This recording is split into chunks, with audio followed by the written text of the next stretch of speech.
ಎಲ್ರಿಗೂ ನಮಸ್ಕಾರ. ನಾನು ಡಾಕ್ಟರ್ HR ಸುಧಾ, ಪ್ರಿನ್ಸಿಪಲ್, ಅಲಮಿನ್ ಶಿಕ್ಷಣ ಮಹಾವಿದ್ಯಾಲಯ, ಬೆಂಗಳೂರು. ಒಂದು ಭಾರತ ಶ್ರೇಷ್ಠ ಭಾರತದ ಅಡಿಯಲ್ಲಿ ಗಾಂಧಿನಗರದ ಭಾರತೀಯ ಪ್ರಶಿಕ್ಷಣ ಸಂಸ್ಥೆ ಆಯೋಜಿಸಿರುವ ಉಪನ್ಯಾಸ ಮಾಲಿಕೆಯಲ್ಲಿ ಇಂದು ಸಮನ್ವಯ ಶಿಕ್ಷಣದ ಪರಿಕಲ್ಪನೆ ಮತ್ತು ವಿಶೇಷ ಅವಶ್ಯವುಳ್ಳ ಮಕ್ಕಳ ಬಗ್ಗೆ ತಿಳಿದುಕೊಳ್ಳೋಣ.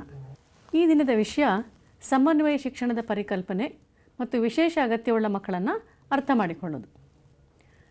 ಈಗ ನಾವು ಮೊದಲು ಸಮನ್ವಯ ಶಿಕ್ಷಣ ಅಂದರೆ ಏನು, ಸಮನ್ವಯ ಶಿಕ್ಷಣದ ಒಂದು ಅವಶ್ಯಕತೆ ಏನು ಅನ್ನೋದನ್ನು ನಾವು ಸ್ವಲ್ಪ ಅರ್ಥ ಮಾಡ್ಕೊಳ್ಳೋಣ. ಸಮನ್ವಯ ಶಿಕ್ಷಣ ಅಂತ ಅಂದಾಗ ಈ ಎಲ್ಲ ಮಕ್ಕಳು ಕೂಡ ಈ ಒಂದು ಒಂದೇ ಸೂರಿನಡಿ ಕಲಿಯುವಂಥದ್ದು. ಅವರು ನಾರ್ಮಲ್ ಚಿಲ್ಡ್ರನ್ ಆಗಿರ್ಬೋದು ಅಥವಾ ಡಿಸೇಬಲ್ಡ್ ಚಿಲ್ಡ್ರನ್ ಅಂತ ಏನು ಕರಿತೀವಿ, ಈ ವಿಶೇಷ ಅಗತ್ಯವುಳ್ಳ ಮಕ್ಕಳ ಬಗ್ಗೆ ಕೂಡ ನಾವು ಇಲ್ಲಿ ಸೇರಿಸ್ಕೊಂಡಿದ್ದೀವಿ. ಸೊ ಹಾಗಾಗಿ ಈ ಸಮನ್ವಯ ಶಿಕ್ಷಣ ಅಂತಂದಾಗ ನಾವು ಒಂದು ವೈವಿಧ್ಯತೆಯನ್ನು ಅಥವಾ ವ್ಯತ್ಯಾಸಗಳನ್ನು ನಾವು ಸೆಲೆಬ್ರೇಟ್ ಮಾಡುವಂಥದ್ದು ಅಂತ ಕೂಡ ಹೇಳ್ತೀವಿ. ಸೊ ಎಲ್ಲ ಒಂದು ವೈವಿಧ್ಯತೆಗಳನ್ನು ನಾವು ಆಚರಣೆ ಮಾಡುವಂಥದ್ದು. ಎಲ್ಲ ಮಕ್ಕಳನ್ನು ನಾವು ಇಲ್ಲಿ ಸೇರಿಸಿ ಒಂದು ಮುಖ್ಯವಾಹಿನಿಗೆ ಅವರನ್ನು ಕರ್ಕೊಂಡು ಬರುವಂಥದ್ದು ಈ ಒಂದು ಸಮನ್ವಯ ಶಿಕ್ಷಣದ ವಿಶೇಷ ಉದ್ದೇಶವಾಗಿರ್ತದೆ. ಮೊದಲನೇದಾಗಿ ಇಲ್ಲಿ ಒಂದು ಪಿಕ್ಚರ್ ನಿಮಗೆ ಕಾಣಿಸ್ತಾ ಇರ್ಬೋದು. ಇಲ್ಲಿ ವಿ ಆರ್ ಆಲ್ ಡಿಫ್ರೆಂಟ್ ಅಂತ ಹೇಳ್ತಾ ಇದೆ. ಇಲ್ಲಿ ನೀವು ಕಾಣಬಹುದು, ಒಂದು ಮಗು ವೀಲ್ ಚೇರ್ ಮೇಲೆ ಕೂತ್ಕೊಂಡಿದೆ ಕಾಲೇಜು ಕುರ್ಚಿಯಲ್ಲಿ, ಇನ್ನೊಂದು ಮಗುನೂ ಕೂಡ ಅದೇ ಥರ ಕೂತ್ಕೊಂಡಿದೆ, ಇನ್ನೊಂದು ಮಗು ಅದಕ್ಕೆ ನಡೆಯೋಕ್ಕಾಗ್ತಾ ಇಲ್ಲ, ಅದಕ್ಕೇನೋ ಒಂದು ಉಪಕರಣವನ್ನು ಉಪಯೋಗಿಸ್ಕೊಳ್ತಾ ಇದೆ. ಈಗ ಎಲ್ಲ ಮಕ್ಕಳು ಜೊತೆಯಲ್ಲಿ ಬಹಳ ಖುಷಿಯಿಂದ ಒಟ್ಟಾರೆ ಜೊತೆಯಲ್ಲಿದ್ದಾರೆ. ಇವರೆಲ್ಲರನ್ನು ನಾವು ಈ ಒಂದು ಮುಖ್ಯವಾಹಿನಿಗೆ ಕರ್ಕೊಂಡು ಬರಬೇಕಾಗತ್ತೆ. ನಮ್ಮ ಒಂದು ಶೈಕ್ಷಣಿಕ ಅಥವಾ ಶಿಕ್ಷಣದ ಒಂದು ವ್ಯವಸ್ಥೆಯಲ್ಲಿ ಇರುವಂಥ ಒಂದು ದೊಡ್ಡ ಸಮಸ್ಯೆ ಏನಪ್ಪ ಅಂತಂದರೆ, ಈ ಎಲ್ಲ ಮಕ್ಕಳು ಅಂದರೆ ಈ ಒಂದು ಡಿಸೇಬಲ್ಡ್ ಚಿಲ್ಡ್ರನ್ ಅಂತ ಏನು ಕರಿತೀವಿ, ಆ ಮಕ್ಕಳಿಗೆ ನಾವು ಅವಕಾಶವನ್ನು ಮಾಡಿಕೊಡೋದಿಲ್ಲ. ಜೊತೆಗೆ ಸಮಾಜದಿಂದ ದುಡಲ್ಪಟ್ಟವರು ಅಂತ ಈಗ ಒಂದಷ್ಟು ಸಮುದಾಯ ಇದೆ, ಅದನ್ನು ಕೂಡ ನಾವಿಲ್ಲಿ ಸೇರಿಸ್ಕೊಂಡಿಲ್ಲ. ಸೊ ಈ ಒಂದು ಇನ್ಕ್ಲೂಸಿವ್ ಎಜುಕೇಷನ್ ಅಂತ ಏನು ಕರಿತೀವಿ ಅಥವಾ ಸಮನ್ವಯ ಶಿಕ್ಷಣದ ಒಂದು ಗುರಿ ಏನಾಗಿರುತ್ತೆ ಅಂತಂದರೆ, ಈ ಎಲ್ಲ ಮಕ್ಕಳನ್ನು ಅವರು ಡಿಸೇಬಲ್ಡ್ ಚಿಲ್ಡ್ರನ್ ಆಗಿರ್ಬೋದು ಅಥವಾ ಸಮಾಜದಿಂದ ದುಡಲ್ಪಟ್ಟವರಾಗಿರ್ಬೋದು ಅಥವಾ ಎಲ್ಲ ಮಕ್ಕಳನ್ನು ನಾರ್ಮಲ್ ಅಥವಾ ಡಿಸೇಬಲ್ಡ್ ಚಿಲ್ಡ್ರನ್ ಅಂತ ಏನು ಕರಿತೀವಿ, ಎಲ್ಲ ಮಕ್ಕಳನ್ನು ಒಂದೇ ಸೂರಿನಡಿ ನಾವು ಶಾಲೆಗೆ ಕರ್ಕೊಂಬಂದು ಅವ್ರಿಗೆ ಕಲಿಸ್ಕೊಡುವಂಥದ್ದು. ಇದನ್ನು ನಾವು ಇನ್ಕ್ಲೂಸಿವ್ ಎಜುಕೇಷನ್ ಅಥವಾ ಸಮನ್ವಯ ಶಿಕ್ಷಣ ಅಂತ ಕರಿತೀವಿ. ಸೊ ಇಲ್ಲಿ ಸಮನ್ವಯ ಶಿಕ್ಷಣದ ಪರಿಕಲ್ಪನೆ ಏನಾಗಿರುತ್ತೆ ಅಂತ ಹೇಳಿ ನಾವು ಸ್ವಲ್ಪ ಅದ್ರ ಬಗ್ಗೆ ಬೆಳಕು ಚೆಲ್ಲೋಣ. ಎಲ್ಲ ವಿದ್ಯಾರ್ಥಿಗಳನ್ನು ಒಳಗೊಂಡಿರುವ ಶಿಕ್ಷಣ ವ್ಯವಸ್ಥೆ ಮತ್ತು ಅವರು ಯಾರೇ ಆಗಿರಲಿ ಮತ್ತು ಅವರ ಸಾಮರ್ಥ್ಯಗಳು ಅಥವಾ ಅವಶ್ಯಕತೆಗಳು ಏನೇ ಆಗಿರಲಿ ಕಲಿಯಲು ಅವರನ್ನು ಸ್ವಾಗತಿಸುತ್ತದೆ ಮತ್ತು ಬೆಂಬಲಿಸುತ್ತದೆ. ಯಾವುದು? ಈ ಸಮನ್ವಯ ಶಿಕ್ಷಣ. ಈ ಸಮನ್ವಯ ಶಿಕ್ಷಣದಲ್ಲಿ ಎಲ್ಲ ವಿದ್ಯಾರ್ಥಿಗಳನ್ನು ನಾವು ಒಳಗೊಂಡಿರಬೇಕು ಅಂಥ ಒಂದು ಶಿಕ್ಷಣ ವ್ಯವಸ್ಥೆ ಇದು. ಈಗ ಯಾರೇ ಆಗಿರಲಿ, ಅವರ ಸಾಮರ್ಥ್ಯಗಳು ಬೇರೆ ಬೇರೆ ಆಗಿರಲಿ, ಅವರ ಅವಶ್ಯಕತೆಗಳು ಬೇರೆ ಬೇರೆ ಆಗಿರಲಿ, ಆದರೆ ಎಲ್ಲ ಮಕ್ಕಳನ್ನು ನಾವು ಒಟ್ಟಾರೆಯಲ್ಲಿ ಸೇರಿಸಿ ಅವರನ್ನು ಒಂದೇ ಸೂರಿನಡಿ ನಾವು ಅವರಿಗೆ ಕಲಿಸುವಂಥದ್ದು. ಇದರ ಅರ್ಥ ಬೋಧನೆ ಮತ್ತು ಪಠ್ಯಕ್ರಮ, ಶಾಲಾ ಕಟ್ಟಡಗಳು, ತರಗತಿ ಕೊಠಡಿಗಳು, ಆಟದ ಪ್ರದೇಶಗಳು, ಸಾರಿಗೆ ಮತ್ತು ಶೌಚಾಲಯಗಳು ಎಲ್ಲ ಹಂತಗಳಲ್ಲಿ ಎಲ್ಲ ಮಕ್ಕಳಿಗೆ ಸೂಕ್ತವಾಗಿದೆ ಎಂದು ಖಚಿತಪಡಿಸಿಕೊಳ್ಳುವುದು. ಈ ಏನೇನು ನಾವು ಸವಲತ್ತುಗಳನ್ನು ಕೊಡ್ತೀವಿ, ಪಠ್ಯಕ್ರಮ ಇರಬಹುದು, ಶಾಲಾ ಕಟ್ಟಡಗಳಿರ್ಬೋದು, ನಮ್ಮ ಪಠ್ಯ ವಸ್ತು ಇರಬಹುದು ಅಥವಾ ಕೊಠಡಿಗಳಿರ್ಬೋದು, ಈ ಎಲ್ಲನೂ ಕೂಡ ನಾವು ಎಲ್ಲ ಹಂತದ ಮಕ್ಕಳಿಗೂ ಕೂಡ ಅದು ಸೂಕ್ತವಾಗಿದೆಯಾ ಅಂತ ನಾವು ಖಚಿತಪಡಿಸಿಕೊಳ್ಳುವುದಕ್ಕೆ ನಾವು ಸಮನ್ವಯ ಶಿಕ್ಷಣ ಅಂತ ಕರಿತೀವಿ. ಮುಂದುವರೆದು, ಸಮನ್ವಯ ಶಿಕ್ಷಣವು ಮೂಲಭೂತ ಹಕ್ಕಾಗಿದ್ದು ವಿಶೇಷ ಅಗತ್ಯತೆ ಉಳ್ಳವರು ಸೇರಿದಂತೆ ಎಲ್ಲ ಮಕ್ಕಳಿಗೂ ಸಮಾನ ಅವಕಾಶಗಳನ್ನು ಉತ್ತೇಜಿಸುತ್ತದೆ. ನಾವೀಗಾಗಲೇ ಹೇಳಿದಂತೆ ಒಂದೇ ಸೂರಿನಡಿ ಎಲ್ಲ ಮಕ್ಕಳನ್ನು ಸೇರಿಸಿ ನಾವು ಶಿಕ್ಷಣವನ್ನು ಕೊಡುವಂಥದ್ದು, ಯಾವುದೇ ರೀತಿಯಾದಂಥ ಭೇದ ಭಾವಗಳನ್ನು ಮಾಡದೇ ಇರುವಂಥದ್ದು, ಯಾವುದೇ ಒಂದು ಅಡೆತಡೆಗಳಿದ್ದರೂ ಕೂಡ ನಾವು ಈ ಮಕ್ಕಳನ್ನು ಮುಖ್ಯವಾಹಿನಿಗೆ ಕರೆದು ತರುವಂಥದ್ದು ಒಂದು ಮುಖ್ಯ ಉದ್ದೇಶ ಆಗಿರುತ್ತೆ. ಹಾಗಾಗಿ ಇದನ್ನು ನಾವು ಮೂಲಭೂತ ಹಕ್ಕು ಅಂತ ಕೂಡ ಹೇಳ್ತೀವಿ. ಸಮನ್ವಯ ಶಿಕ್ಷಣವು ಮೂಲಭೂತ ಹಕ್ಕಾಗಿರುತ್ತೆ. ಜೊತೆಗೆ ವಿಶೇಷ ಅಗತ್ಯತೆ ಉಳ್ಳವರು ಸೇರಿದಂತೆ ಎಲ್ಲ ಮಕ್ಕಳಿಗೂ ಸಮಾನ ಅವಕಾಶಗಳನ್ನು ಉತ್ತೇಜಿಸುತ್ತದೆ. ಸಾಮಾನ್ಯ ಮಕ್ಕಳು ಅಂತ ಹೇಳಿ ನಾವು ಅವ್ರಿಗೆ ಬೇರೆ ಸವಲತ್ತುಗಳನ್ನು ಕೊಡುವಂಥದ್ದಾಗಲಿ, ಇವರಿಗೆ ಡಿಸೇಬಲ್ಡ್ ಚಿಲ್ಡ್ರನ್ ಅಂತ ಏನು ಕರಿತೀವಿ ಅವರಿಗೆ ಬೇರೆ ಒಂದು ಸವಲತ್ತುಗಳನ್ನು ಕೊಡೋದಾಗಲಿ ಮಾಡೋ ಹಾಗಿಲ್ಲ. ಎಲ್ಲ ಮಕ್ಕಳಿಗೂ ಸೇರಿ ಅವರಿಗೆ ಯಾವ ಯಾವ ರೀತಿಯ ಅವಶ್ಯಕತೆಗಳಿರುತ್ತದೆಯೋ ಅದಕ್ಕೆ ಅನುಗುಣವಾಗಿ ನಾವು ಈ ಒಂದು ವಿಶೇಷ ಸನ್ನಿವೇಶಗಳನ್ನು ನಾವು ಸೃಷ್ಟಿ ಮಾಡಬೇಕಾಗತ್ತೆ. ಅದು ಸಮನ್ವಯ ಶಿಕ್ಷಣದ ಒಂದು ಉದ್ದೇಶ ಕೂಡ. ಸೊ ಈ ವಿಶೇಷ ಅಗತ್ಯತೆಗಳನ್ನು ಹೊಂದಿರುವ ಮಕ್ಕಳು ಯಾರು, ಅವರು ಕೂಡ ತಮ್ಮ ಶೈಕ್ಷಣಿಕ ಮತ್ತು ಅಭಿವೃದ್ಧಿ ಅಗತ್ಯಗಳನ್ನು ಪೂರೈಸಲು ಹೆಚ್ಚುವರಿ ಬೆಂಬಲ ಮತ್ತು ವಸತಿ ಅಗತ್ಯವಿರುವ ವ್ಯಕ್ತಿಗಳ ವೈವಿಧ್ಯಮಯ ಗುಂಪನ್ನು ಒಳಗೊಳ್ಳುತ್ತಾರೆ. ಯಾರು ಈ ವಿಶೇಷ ಅಗತ್ಯವುಳ್ಳ ಮಕ್ಕಳು ಅಂತ ಹೇಳಿದ್ರೆ, ಈ ವಿಶೇಷ ಅಗತ್ಯವುಳ್ಳ ಮಕ್ಕಳನ್ನು ನಾವು ಈ ಒಂದು ಸಮನ್ವಯ ಶಿಕ್ಷಣದ ಒಳಗೆ ನಾವು ಸೇರಿಸಿರ್ತೀವಿ. ಹಾಗಾಗಿ ನಾವು ಈ ಮಕ್ಕಳು ಯಾರು, ಈ ಸಮನ್ವಯ ಶಿಕ್ಷಣದ ಒಂದು ವ್ಯಾಪ್ತಿಯಲ್ಲಿ ಈ ಮಕ್ಕಳನ್ನು ನಾವು ಹೇಗೆ ಸೇರಿಸ್ಬೋದು ಅಂತ ಕೂಡ ನಾವು ಈ ಒಂದು ಹಂತದಲ್ಲಿ ತಿಳ್ಕೊಳ್ಳೋಣ. ಹಾಗಾದರೆ ಮೊದಲು ನಾವು ಸಮನ್ವಯ ಶಿಕ್ಷಣ ಅಂತ ಏನು ಅಂತ ಹೇಳಿ ತಿಳ್ಕೊಂಡಿದ್ದೀವಿ. ಈಗ CWSN ಅಂದರೆ ನಾವು ಈ ವಿಕಲಾಂಗತೆ ಅಥವಾ ವಿಶೇಷ ಅಗತ್ಯತೆ ಉಳ್ಳ ಮಕ್ಕಳು ಯಾರು ಅಂತ ಹೇಳಿ ತಿಳ್ಕೊಳ್ಳೋಣ. CWSN ಅಂದರೆ ವಿಶೇಷ ಅಗತ್ಯತೆ ಉಳ್ಳ ಮಕ್ಕಳು.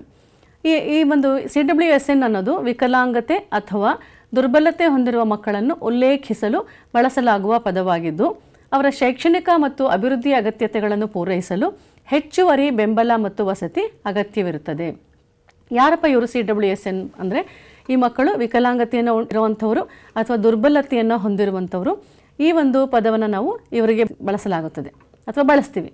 ಸೊ ಅವರ ಶೈಕ್ಷಣಿಕ ಮತ್ತು ಅಭಿವೃದ್ಧಿ ಅಗತ್ಯತೆಗಳನ್ನು ಪೂರೈಸಲು ಹೆಚ್ಚುವರಿ ಬೆಂಬಲ ಮತ್ತು ವಸತಿ ಅಗತ್ಯವಿರುತ್ತದೆ ಅಂತ ಕೂಡ ಹೇಳ್ತೀವಿ. ಏನಿದು ಹೆಚ್ಚುವರಿ ಬೆಂಬಲ?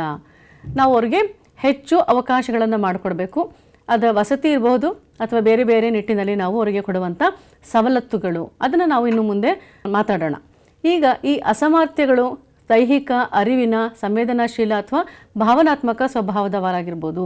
ಈ ಸಾಮರ್ಥ್ಯಗಳು ಅವರಿಗೆ ನಾವು ಈಗಾಗಲೇ ಕೇಳಿದ್ವಿ ದುರ್ಬಲತೆಗಳು ಅಂತ ಹೇಳಿ, ಅಥವಾ ವಿಕಲಾಂಗತೆಗಳು. ಯಾವ ವಿಕಲಾಂಗತೆಗಳು ಇರ್ತವೆ ಅಥವಾ ಯಾವ ದುರ್ಬಲತೆಗಳು ಇಲ್ಲಿರ್ತವೆ ಮಕ್ಕಳಿಗೆ ಅಂತಂದರೆ, ದೈಹಿಕ ಕ್ಷೇತ್ರದಲ್ಲಿರ್ಬೋದು ಅಥವಾ ಅರಿವಿನ ಅಥವಾ ಕಾಗ್ನೇಟಿವ್ ಅಂತ ಏನು ಕರಿತೀವಿ ಫೀಲ್ಡ್, ಅದರಲ್ಲೂ ಕೂಡ ಇರ್ಬೋದು, ಸಂವೇದನಾಶೀಲತೆಯಲ್ಲಿರ್ಬೋದು ಅಥವಾ ಭಾವನಾತ್ಮಕ ಸ್ವಭಾವವಾಗಿರ್ಬೋದು. ಸೊ ಎಲ್ಲ ಒಂದು ಕ್ಷೇತ್ರಗಳಲ್ಲಿ ಅವ್ರಿಗೆ ಒಂದು ದುರ್ಬಲತೆಯನ್ನು ಹೊಂದಿರ್ತಾರೆ. ಈ ಒಂದು ದುರ್ಬಲತೆಯನ್ನು ಹೋಗಲಾಡಿಸುವಂಥದ್ದು ಅಥವಾ ದುರ್ಬಲತೆಯನ್ನು ಹೋಗಲಾಡಿಸುವುದಕ್ಕಿಂತ ಈ ದುರ್ಬಲತೆಯನ್ನು ಹೇಗೆ ನಿರ್ವಹಣೆ ಮಾಡಬಹುದು, ಸೊ ದುರ್ಬಲತೆ ಜೊತೆಗೆ ನಾವು ಹೇಗೆ ಶಿಕ್ಷಣವನ್ನು ಪಡ್ಕೋಬಹುದು, ದುರ್ಬಲತೆ ಇದ್ದರೂ ಕೂಡ ನಾವು ಶಿಕ್ಷಣಕ್ಕೆ ಅಥವಾ ಶಿಕ್ಷಣವನ್ನು ಪಡೆಯೋದಕ್ಕೆ ಅರ್ಹರಾಗಿದ್ದೀವಿ ಅಂತ ಹೇಳುವಂಥ ಒಂದು ವಿಷಯವನ್ನು ನಾನು ಈ ಮೂಲಕ ಹೇಳೋಕ್ಕೆ ಇಷ್ಟಪಡ್ತೀನಿ. ಮುಂದುವರಿದು ಈ ವಿಶೇಷ ಅಗತ್ಯತೆಯುಳ್ಳ ಮಕ್ಕಳ ಬಗ್ಗೆ ಇನ್ನೊಂದಷ್ಟು ನಾವು ಬೆಳಕನ್ನು ಚೆಲ್ಲೋಣ. ವಿಶೇಷ ಅಗತ್ಯತೆಯುಳ್ಳ ಅಥವಾ ವಿಶೇಷ ಅಗತ್ಯತೆಗಳನ್ನು ಹೊಂದಿರುವ ಮಕ್ಕಳು ಎಂಬ ಪದವನ್ನು ಈ ಮಕ್ಕಳಿಗೆ ವಿಶಿಷ್ಟ ಅವಶ್ಯಕತೆಗಳಿವೆ ಮತ್ತು ಶಿಕ್ಷಣ, ಸಂವಹನ, ಚಲನಶೀಲತೆ ಮತ್ತು ಸಾಮಾಜಿಕ ಸಂವಹನ ಸೇರಿದಂತೆ ಅವರ ಜೀವನದ ವಿವಿಧ ಅಂಶಗಳಲ್ಲಿ ಸವಾಲುಗಳನ್ನು ಎದುರಿಸಬಹುದು ಎಂದು ಒತ್ತಿ ಹೇಳಲು ಬಳಸಲಾಗುತ್ತದೆ. ಯಾರು ಈ ವಿಶೇಷ ಅಗತ್ಯತೆಯುಳ್ಳ ಮಕ್ಕಳು ಅಂತಂದರೆ, ಅವ್ರಿಗೆ ವಿಶಿಷ್ಟ ಅವಶ್ಯಕತೆಗಳಿರ್ತವೆ. ಅವರ ಅವಶ್ಯಕತೆಗಳು ಯಾವಾಗಲೂ ವಿಶಿಷ್ಟವಾಗಿರ್ತವೆ. ನಮ್ಮ ನಾರ್ಮಲ್ ಚಿಲ್ಡ್ರನ್ ಅಂತ ಏನು ಕರಿತೀವಿ, ಸಾಮಾನ್ಯ ಮಕ್ಕಳ ಅವಶ್ಯಕತೆಗಳಿಗಿಂತ ಈ ವಿಶಿಷ್ಟ ಮಕ್ಕಳ ಅವಶ್ಯಕತೆಗಳು ವಿಶಿಷ್ಟವಾಗಿಯೇ ಇರ್ತವೆ. ಮತ್ತು ಅವರಿಗೆ ಶಿಕ್ಷಣ ಕೊಡುವಂಥದ್ದು ಕೂಡ ವಿಶೇಷವಾಗಿರಬೇಕು. ಅವರಿಗೆ ವಿಶೇಷ ಸವಲತ್ತುಗಳನ್ನು ನಾವು ಒದಗಿಸ್ಕೊಡ್ಬೇಕು. ಸಂವಹನ ಮಾಡುವಾಗ ಕೂಡ ಅವ್ರಿಗೆ ನಾವು ವಿಶೇಷ ಅಗತ್ಯತೆಗಳನ್ನು ಒದಗಿಸ್ಕೊಡ್ಬೇಕು. ಮತ್ತು ಸಾಮಾಜಿಕ ಸಂವಹನ ಕೂಡ ಅವರಲ್ಲಿ ಆಗಿರಬೇಕು. ಅದಕ್ಕೋಸ್ಕರ ನಾವು ಒಂದಷ್ಟು ಅವಶ್ಯಕತೆಗಳನ್ನು ನಾವು ಇಲ್ಲಿ ಕೊಡಬೇಕಾಗತ್ತೆ. ಸೊ ಹೀಗೆ ಅವರ ಜೀವನದ ವಿವಿಧ ಅಂಶಗಳಲ್ಲಿ ಸವಾಲುಗಳನ್ನು ಎದುರಿಸುವಂಥ ಮಕ್ಕಳನ್ನು ನಾವು ವಿಶೇಷ ಅಗತ್ಯತೆಯುಳ್ಳ ಮಕ್ಕಳು ಅಂತ ಕರೆದಿದ್ದೀವಿ. ಈ ಮಕ್ಕಳು ಕಲಿಯಲು, ಬೆಳೆಯಲು ಮತ್ತು ಅಭಿವೃದ್ಧಿ ಹೊಂದಲು ಸಮಾನ ಅವಕಾಶಗಳನ್ನು ಹೊಂದಿದ್ದಾರೆ ಎಂದು ಖಚಿತಪಡಿಸಿಕೊಳ್ಳಲು ಸೂಕ್ತವಾದ ಮಧ್ಯಸ್ಥಿಕೆಗಳು ಮತ್ತು ಬೆಂಬಲ ವ್ಯವಸ್ಥೆಗಳನ್ನು ಒದಗಿಸುವ ಪ್ರಾಮುಖ್ಯತೆಯನ್ನು ಈ ಪದವು ಗುರುತಿಸುತ್ತದೆ. CWSN ಅಂದರೆ ಏನು? ಈ ಮಕ್ಕಳು ಕಲಿಯಲು ಬೇಕಾಗಿರುವಂಥ, ಬೆಳೆಯಲು ಬೇಕಾಗಿರುವಂಥ ಮತ್ತು ಅಭಿವೃದ್ಧಿ ಹೊಂದಲು ಸಮಾನ ಅವಕಾಶಗಳನ್ನು ಹೊಂದಿದ್ದಾರೆ ಅಂತ ನಾವು ಹೇಳುವಂಥ ಒಂದು ನಿಟ್ಟಿನಲ್ಲಿ ಈ ಪದವನ್ನು ಉಪಯೋಗಿಸ್ತೇವೆ. ಈ ಮಕ್ಕಳ ಒಂದು ಅವಶ್ಯಕತೆಗಳನ್ನು ಪೂರೈಸಬೇಕಾಗತ್ತೆ ಮತ್ತು ಅವರು ಕಲಿಯೋಕೆ ಮತ್ತು ಬೆಳೆಯೋಕೆ ಮತ್ತು ಅಭಿವೃದ್ಧಿ ಹೊಂದೋಕೆ ನಾವು ಅವಕಾಶಗಳನ್ನು ಕೊಡಬೇಕಾಗತ್ತೆ. ಅವರು ಹೊಂದಿದ್ದಾರೆ ಅಂತ ಹೇಳಿ ನಾವು ಖಚಿತಪಡಿಸಿಕೊಳ್ಳಲು ಈ ಒಂದು ಪದವನ್ನು ಉಪಯೋಗಿಸ್ಕೊಳ್ತೇವೆ. ಸೊ ಹಾಗಾಗಿ ವಿಶೇಷ ಅಗತ್ಯತೆಯುಳ್ಳ ಮಕ್ಕಳು ಅಂತಂದರೆ ಯಾರು? ಅವರಿಗೆ ಕೊಡುವಂಥ ಎಲ್ಲ ಸಮಾನ ಅವಕಾಶಗಳನ್ನು ನಾವು ಪರಿಗಣಿಸಿ ಈ ಒಂದು ಪದವನ್ನು ಉಪಯೋಗಿಸ್ಕೊಳ್ತಾ ಇದ್ದೀವಿ. ಮತ್ತು ಈ ಒಂದು CWSN ಅಂತ ಏನು ಕರಿತೀವಿ, ವಿಶೇಷ ಅಗತ್ಯತೆಯುಳ್ಳ ಮಕ್ಕಳ ಒಂದು ಕೆಲವು ಸಾಮಾನ್ಯ ಸವಾಲುಗಳಿದ್ದಾವೆ. ಅವರಿಗೆ ಇರುವಂಥ ಚಾಲೆಂಜಸ್ ಏನೇನಿರಬಹುದು? ಯಾವ ರೀತಿ ಅವರು ತಮ್ಮ ಮುಖ್ಯವಾಹಿನಿಗೆ ಬರೋಕ್ಕೆ ಕಷ್ಟ ಆಗ್ತಾ ಇದೆ? ಯಾಕೆ ಅವರು ಮುಖ್ಯವಾಹಿನಿಗೆ ಬಂದು ಶಿಕ್ಷಣವನ್ನು ಪಡೀತಾ ಇಲ್ಲ? ಯಾವ ಸವಾಲುಗಳು ಇದ್ದಾವೆ ಅಂಥೇಳಿ ನಾವು ನೋಡೋಣ. ಮೊದಲನೇದಾಗಿ ಶೈಕ್ಷಣಿಕ ಸವಾಲುಗಳು. ಏನಿದು ಶೈಕ್ಷಣಿಕ ಸವಾಲುಗಳು ಅಂತಂತ ನೋಡೋಣ. ಇದರಲ್ಲಿ ಓದುವುದು, ಬರೆಯುವುದು ಮತ್ತು ಗಣಿತದಂತಹ ಶೈಕ್ಷಣಿಕ ಕಾರ್ಯಗಳೊಂದಿಗೆ ಹೋರಾಡಬಹುದು. ಅವ್ರಿಗೆ ಚಾಲೆಂಜಸ್ ಇರುತ್ತೆ. ಈ ಸವಾಲುಗಳು ಯಾವುದು? ಓದೋಕ್ಕಾಗದೇ ಇರಬಹುದು, ಬರೆಯೋಕ್ಕೂ ಆಗದೇ ಇರಬಹುದು, ಮತ್ತು ಗಣಿತದಂತಹ ಶೈಕ್ಷಣಿಕ ಕಾರ್ಯಗಳೊಂದಿಗೆ ಅವ್ರಿಗೆ ವ್ಯವಹರಿಸಲು ಕಷ್ಟ ಆಗಬಹುದು. ಅದನ್ನು ನಾವು ಲರ್ನಿಂಗ್ ಡಿಸಬಿಲಿಟೀಸ್ ಅಂತ ಕರಿತೀವಿ. ಈ ಒಂದು ಕಲಿಕೆಗೆ ಸಂಬಂಧಪಟ್ಟ ಒಂದಷ್ಟು ದುರ್ಬಲತೆಗಳು, ನಾವೀಗ ಅದನ್ನು ಮುಂದೆ ನೋಡೋಣ. ಈ ಸವಾಲುಗಳನ್ನು ಜಯಿಸಲು ಅವರಿಗೆ ವೈಯಕ್ತಿಕ ಶೈಕ್ಷಣಿಕ ಯೋಜನೆಗಳು ಮತ್ತು ವಿಶೇಷ ಬೋಧನಾ ವಿಧಾನಗಳು ಬೇಕಾಗಬಹುದು. ಅವರಿಗೆ ವೈಯಕ್ತಿಕ ಶೈಕ್ಷಣಿಕ ಯೋಜನೆಗಳನ್ನು ನಾವು ಮಾಡಬೇಕಾಗತ್ತೆ. ಈ ಮಕ್ಕಳು ತಮ್ಮ ವಿಶಿಷ್ಟ ಅವಶ್ಯಕತೆಗಳಿಗೆ ತಕ್ಕ ಹಾಗೆ ಅವರು ಶಿಕ್ಷಣವನ್ನು ಪಡ್ಕೋಬೇಕಾಗತ್ತೆ. ಅದಕ್ಕೋಸ್ಕರ ಈ ಒಂದು ಶಿಕ್ಷಣದಲ್ಲಿ ನಾವು ಈ ಸವಾಲುಗಳನ್ನು ಜಯಿಸಲು ಅವರಿಗೆ ಶೈಕ್ಷಣಿಕ ಯೋಜನೆಗಳನ್ನು ಕೂಡ ಮಾಡಬೇಕಾಗತ್ತೆ. ಎಂಥ ಶೈಕ್ಷಣಿಕ ಯೋಜನೆ ಅಂದರೆ ವೈಯಕ್ತಿಕ ಶೈಕ್ಷಣಿಕ ಯೋಜನೆ. ಇದನ್ನು ಇಂಡಿವಿಜುವಲ್ ಎಜುಕೇಷನ್ ಪ್ಲ್ಯಾನ್ ಅಂತ ಕರಿತೀವಿ, IEP ಅಂತ. ಮತ್ತು ಜೊತೆಗೆ ವಿಶೇಷ ಬೋಧನಾ ವಿಧಾನಗಳು ಕೂಡ ಬೇಕಾಗಬಹುದು. ಎಂಥ ಬೋಧನಾ ವಿಧಾನಗಳು ಬೇಕಾಗ್ಬೋದು ಈ ಮಕ್ಕಳಿಗೆ? ನಾವು ಎಲ್ಲ ಮಕ್ಕಳಿಗೂ ಒಂದೇ ರೀತಿಯ ಬೋಧನಾ ವಿಧಾನಗಳನ್ನು ಬಳಸೋಕ್ಕಾಗಲ್ವೇ? ಖಂಡಿತ ಆಗಲ್ಲ. ಯಾಕೆ ಈ ಒಂದು ಸಾಮಾನ್ಯವಾಗಿ ಅಥವಾ ಸಾಮಾನ್ಯ ಮಕ್ಕಳಿಗೆ ನಾವು ಶಿಕ್ಷಣ ಕೊಡುವಾಗ ಬಳಸುವಂಥ ಬೋಧನಾ ವಿಧಾನಗಳನ್ನು ಬಳಸಬಹುದಾ ಅಂದರೆ ಇಲ್ಲ.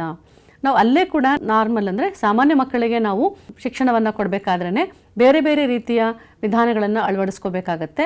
ಹಾಗಾಗಿ ಇಲ್ಲಿ ವಿಶಿಷ್ಟ ಮಕ್ಕಳು ಅಂತ ಕರೆದಾಗ ನಾವು ವಿಶಿಷ್ಟ ಅಥವಾ ವಿಶೇಷ ಬೋಧನಾ ವಿಧಾನಗಳನ್ನು ನಾವು ಉಪಯೋಗಿಸ್ಕೊಂಡು ಅವರಿಗೆ ಒಂದು ನ್ಯಾಯವನ್ನು ದೊರಕಿಸ್ಕೊಡ್ಬೇಕಾಗತ್ತೆ. ನಾವು ಎಲ್ಲ ಮಕ್ಕಳಿಗೂ ಒಟ್ಟಾರೆಯಾಗಿ ಸೇರಿಸಿ ಗುಂಪಿನಲ್ಲಿ ಅವರಿಗೆ ಹೇಳ್ಕೊಡೋಕ್ಕೆ ಸಾಧ್ಯ ಆಗಲ್ಲ ಅಥವಾ ಶಿಕ್ಷಣವನ್ನು ಕೊಡೋಕ್ಕೆ ಸಾಧ್ಯವಾಗಲ್ಲ. ಹಾಗಾಗಿ ಅವರಿಗೆ ಈ ಒಂದು ವೈಯಕ್ತಿಕ ಶೈಕ್ಷಣಿಕ ಯೋಜನೆಗಳ ಬಗ್ಗೆ ನಾವು ಯೋಜನೆ ಮಾಡಬೇಕಾಗತ್ತೆ. ಜೊತೆಗೆ ಅವರಿಗೆ ವಿಶೇಷ ಬೋಧನಾ ವಿಧಾನಗಳು ಯಾವ್ದ್ಯಾವ್ದಿದೆ, ಅವ್ರಿಗೆ ಯಾವುದನ್ನು ಬಳಸ್ಬೋದು, ಅದನ್ನು ಹೇಗೆ ಉಪಯೋಗಿಸ್ಬೋದು ಅಂತ ಹೇಳಿ ಕೂಡ ನಾವು ಸ್ವಲ್ಪ ಬೆಳಕನ್ನು ಚೆಲ್ಲಬೇಕಾಗತ್ತೆ.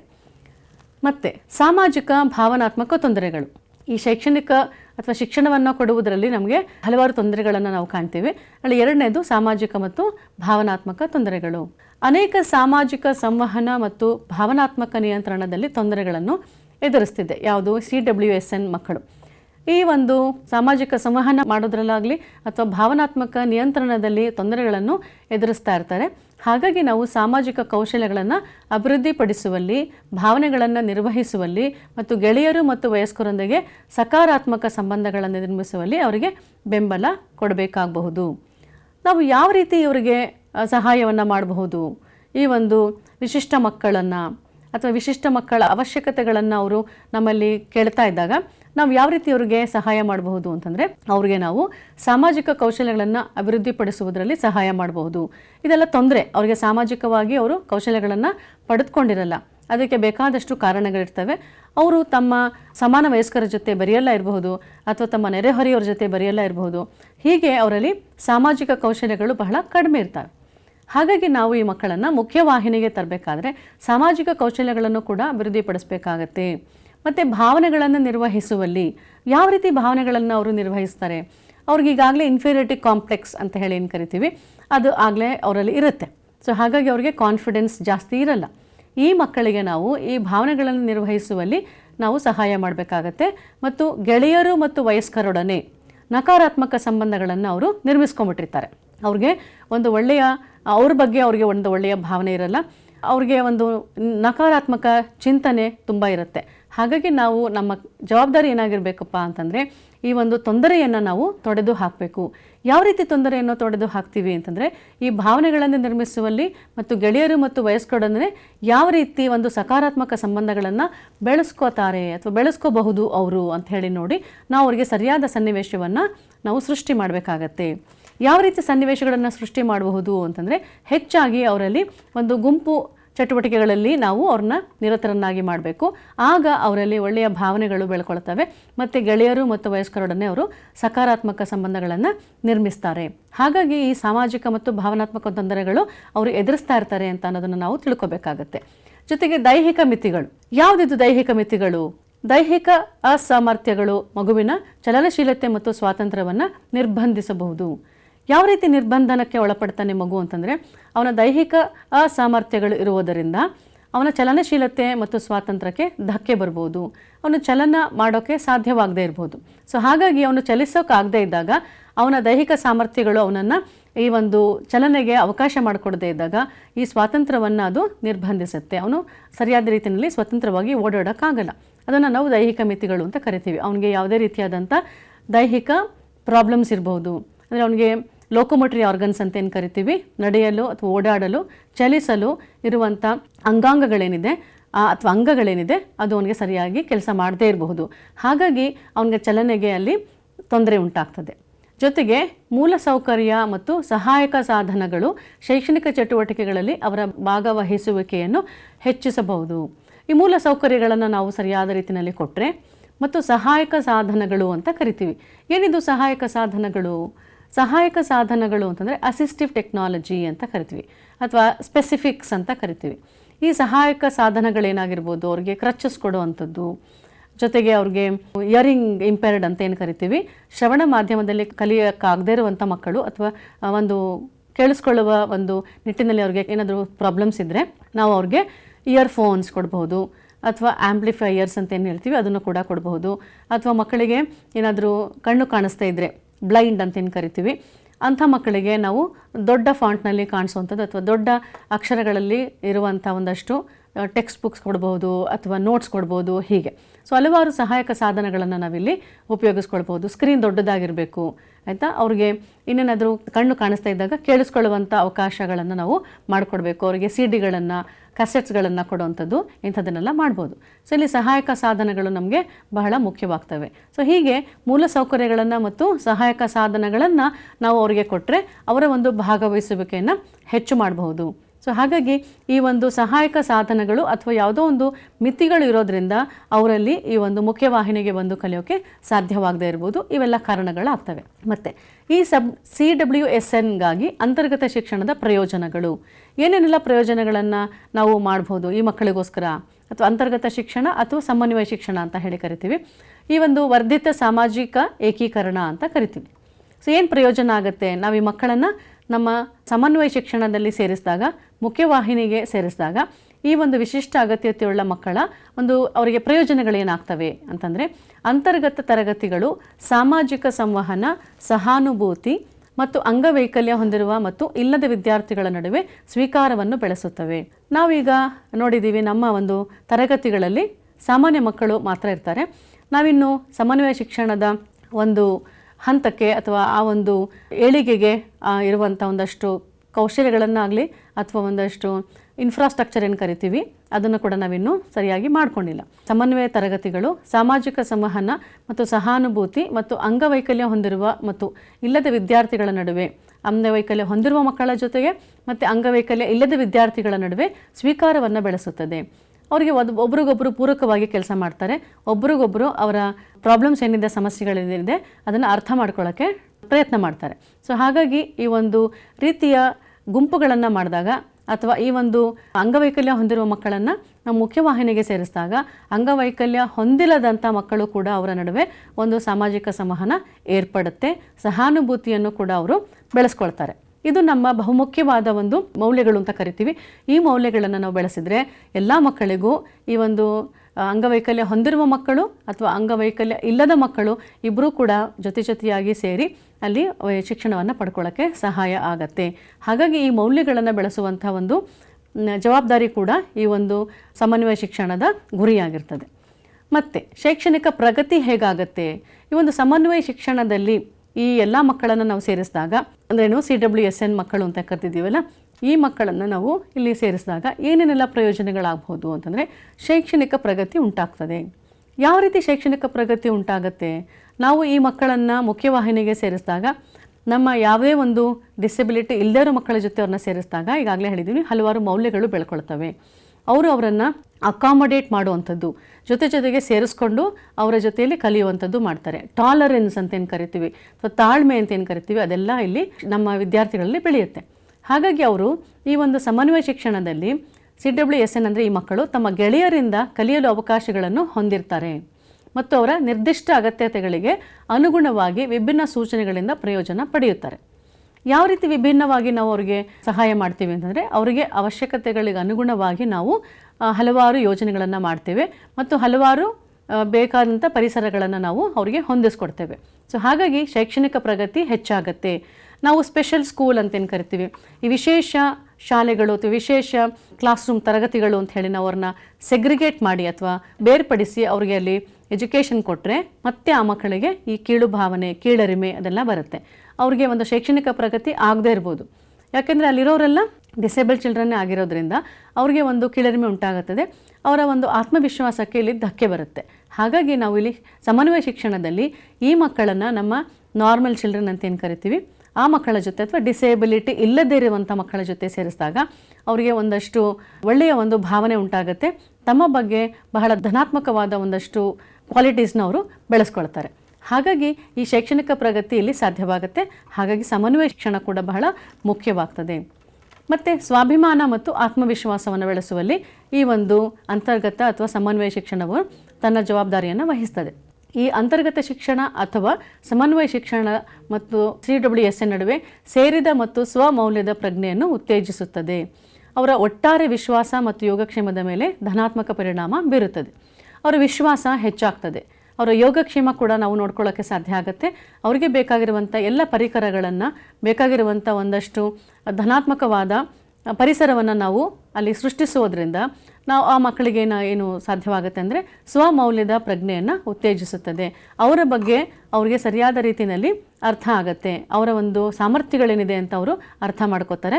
ಒಟ್ಟಾರೆಯಾಗಿ ಅವರ ವಿಶ್ವಾಸವನ್ನು ನಾವು ಹೆಚ್ಚು ಮಾಡಬಹುದು ಮತ್ತು ಅವರ ಯೋಗಕ್ಷೇಮದ ಮೇಲೆ ಕೂಡ ಧನಾತ್ಮಕ ಪರಿಣಾಮ ಬೀರುತ್ತಾ ಹೋಗುತ್ತೆ. ಹಾಗಾಗಿ ಈ ಒಂದು ಸಮನ್ವಯ ಶಿಕ್ಷಣದಲ್ಲಿ ಏನಪ್ಪ ಆಗುತ್ತೆ, ನಮ್ಮ ಈ CWSN ಮಕ್ಕಳು ಅಥವಾ ಈ ಒಂದು ವಿಶೇಷ ಅಗತ್ಯತೆಯುಳ್ಳ ಮಕ್ಕಳಿಗೆ ಸ್ವಾಭಿಮಾನ ಹೆಚ್ಚಾಗುತ್ತೆ ಮತ್ತು ಆತ್ಮವಿಶ್ವಾಸ ತುಂಬ ಹೆಚ್ಚಾಗುತ್ತೆ. ಇದು ನಮ್ಮ ಒಂದು ಶಿಕ್ಷಣದ ಗುರಿಯಾಗಿರುತ್ತೆ. ನಾವು ಯಾವಾಗಲೂ ಮಾತಾಡ್ತೀವಿ ಶಿಕ್ಷಣ ಅಂದ್ರೇನು, ಶಿಕ್ಷಣ ಅಂದರೆ ಒಂದು ವ್ಯಕ್ತಿಯಲ್ಲಿ ಅಥವಾ ವಿದ್ಯಾರ್ಥಿಯಲ್ಲಿ ಒಂದು ಬದಲಾವಣೆಯನ್ನು ತರುವಂಥದ್ದು. ಯಾವುದರಲ್ಲಿ ಬದಲಾವಣೆ? ಇದರಲ್ಲಿ ಅವರ ಒಂದು ವರ್ತನೆಯಲ್ಲಿ ಬದಲಾವಣೆ. ಯಾವ ರೀತಿಯ ಬದಲಾವಣೆ ಅವರ ವರ್ತನೆಯಲ್ಲಿ? ಅದರಲ್ಲಿ ಧನಾತ್ಮಕ ಬದಲಾವಣೆಯನ್ನು ತರುವಂಥದ್ದು. ಅವರಲ್ಲಿ ನಾವು ಒಂದಷ್ಟು ವಿಷಯಗಳನ್ನು ಬೆಳೆಸಬೇಕಾಗತ್ತೆ, ಒಂದಷ್ಟು ಜ್ಞಾನವನ್ನು ಬೆಳೆಸಬೇಕಾಗತ್ತೆ ಮತ್ತು ಅವರಲ್ಲಿ ಒಂದಷ್ಟು ಸಾಮರ್ಥ್ಯಗಳನ್ನು ಬೆಳೆಸಬೇಕಾಗತ್ತೆ. ಈ ಒಂದು ಸಾಮರ್ಥ್ಯಗಳನ್ನು ಬೆಳೆಸುವಂಥದ್ದು, ಸ್ವಾಭಿಮಾನವನ್ನು ಬೆಳೆಸುವಂಥದ್ದು, ಆತ್ಮವಿಶ್ವಾಸವನ್ನು ಬೆಳೆಸುವಂಥದ್ದು, ಈ ಎಲ್ಲ ವಿಷಯಗಳನ್ನು ಕೂಡ ನಾವು ಈ ಒಂದು ಸಮನ್ವಯ ಶಿಕ್ಷಣದ ಮೂಲಕ ಬೆಳೆಸ್ಬೋದು. ಹಾಗಾಗಿ ಈ ಸಮನ್ವಯ ಶಿಕ್ಷಣ ಬಹಳ ಮುಖ್ಯ ಆಗುತ್ತೆ. ಮತ್ತು ಈ ಸಮನ್ವಯ ಶಿಕ್ಷಣಗಳ ಅಥವಾ CWSNಗಾಗಿ ಬೆಂಬಲ ವ್ಯವಸ್ಥೆಗಳು ಅಂತರ್ಗತ ಶಿಕ್ಷಣದಲ್ಲಿ ಯಶಸ್ಸನ್ನು ಖಚಿತಪಡಿಸಿಕೊಳ್ಳಲು ವಿವಿಧ ಬೆಂಬಲ ವ್ಯವಸ್ಥೆಗಳು, ಮಧ್ಯಸ್ಥಿಕೆಗಳು ಲಭ್ಯವಿದೆ.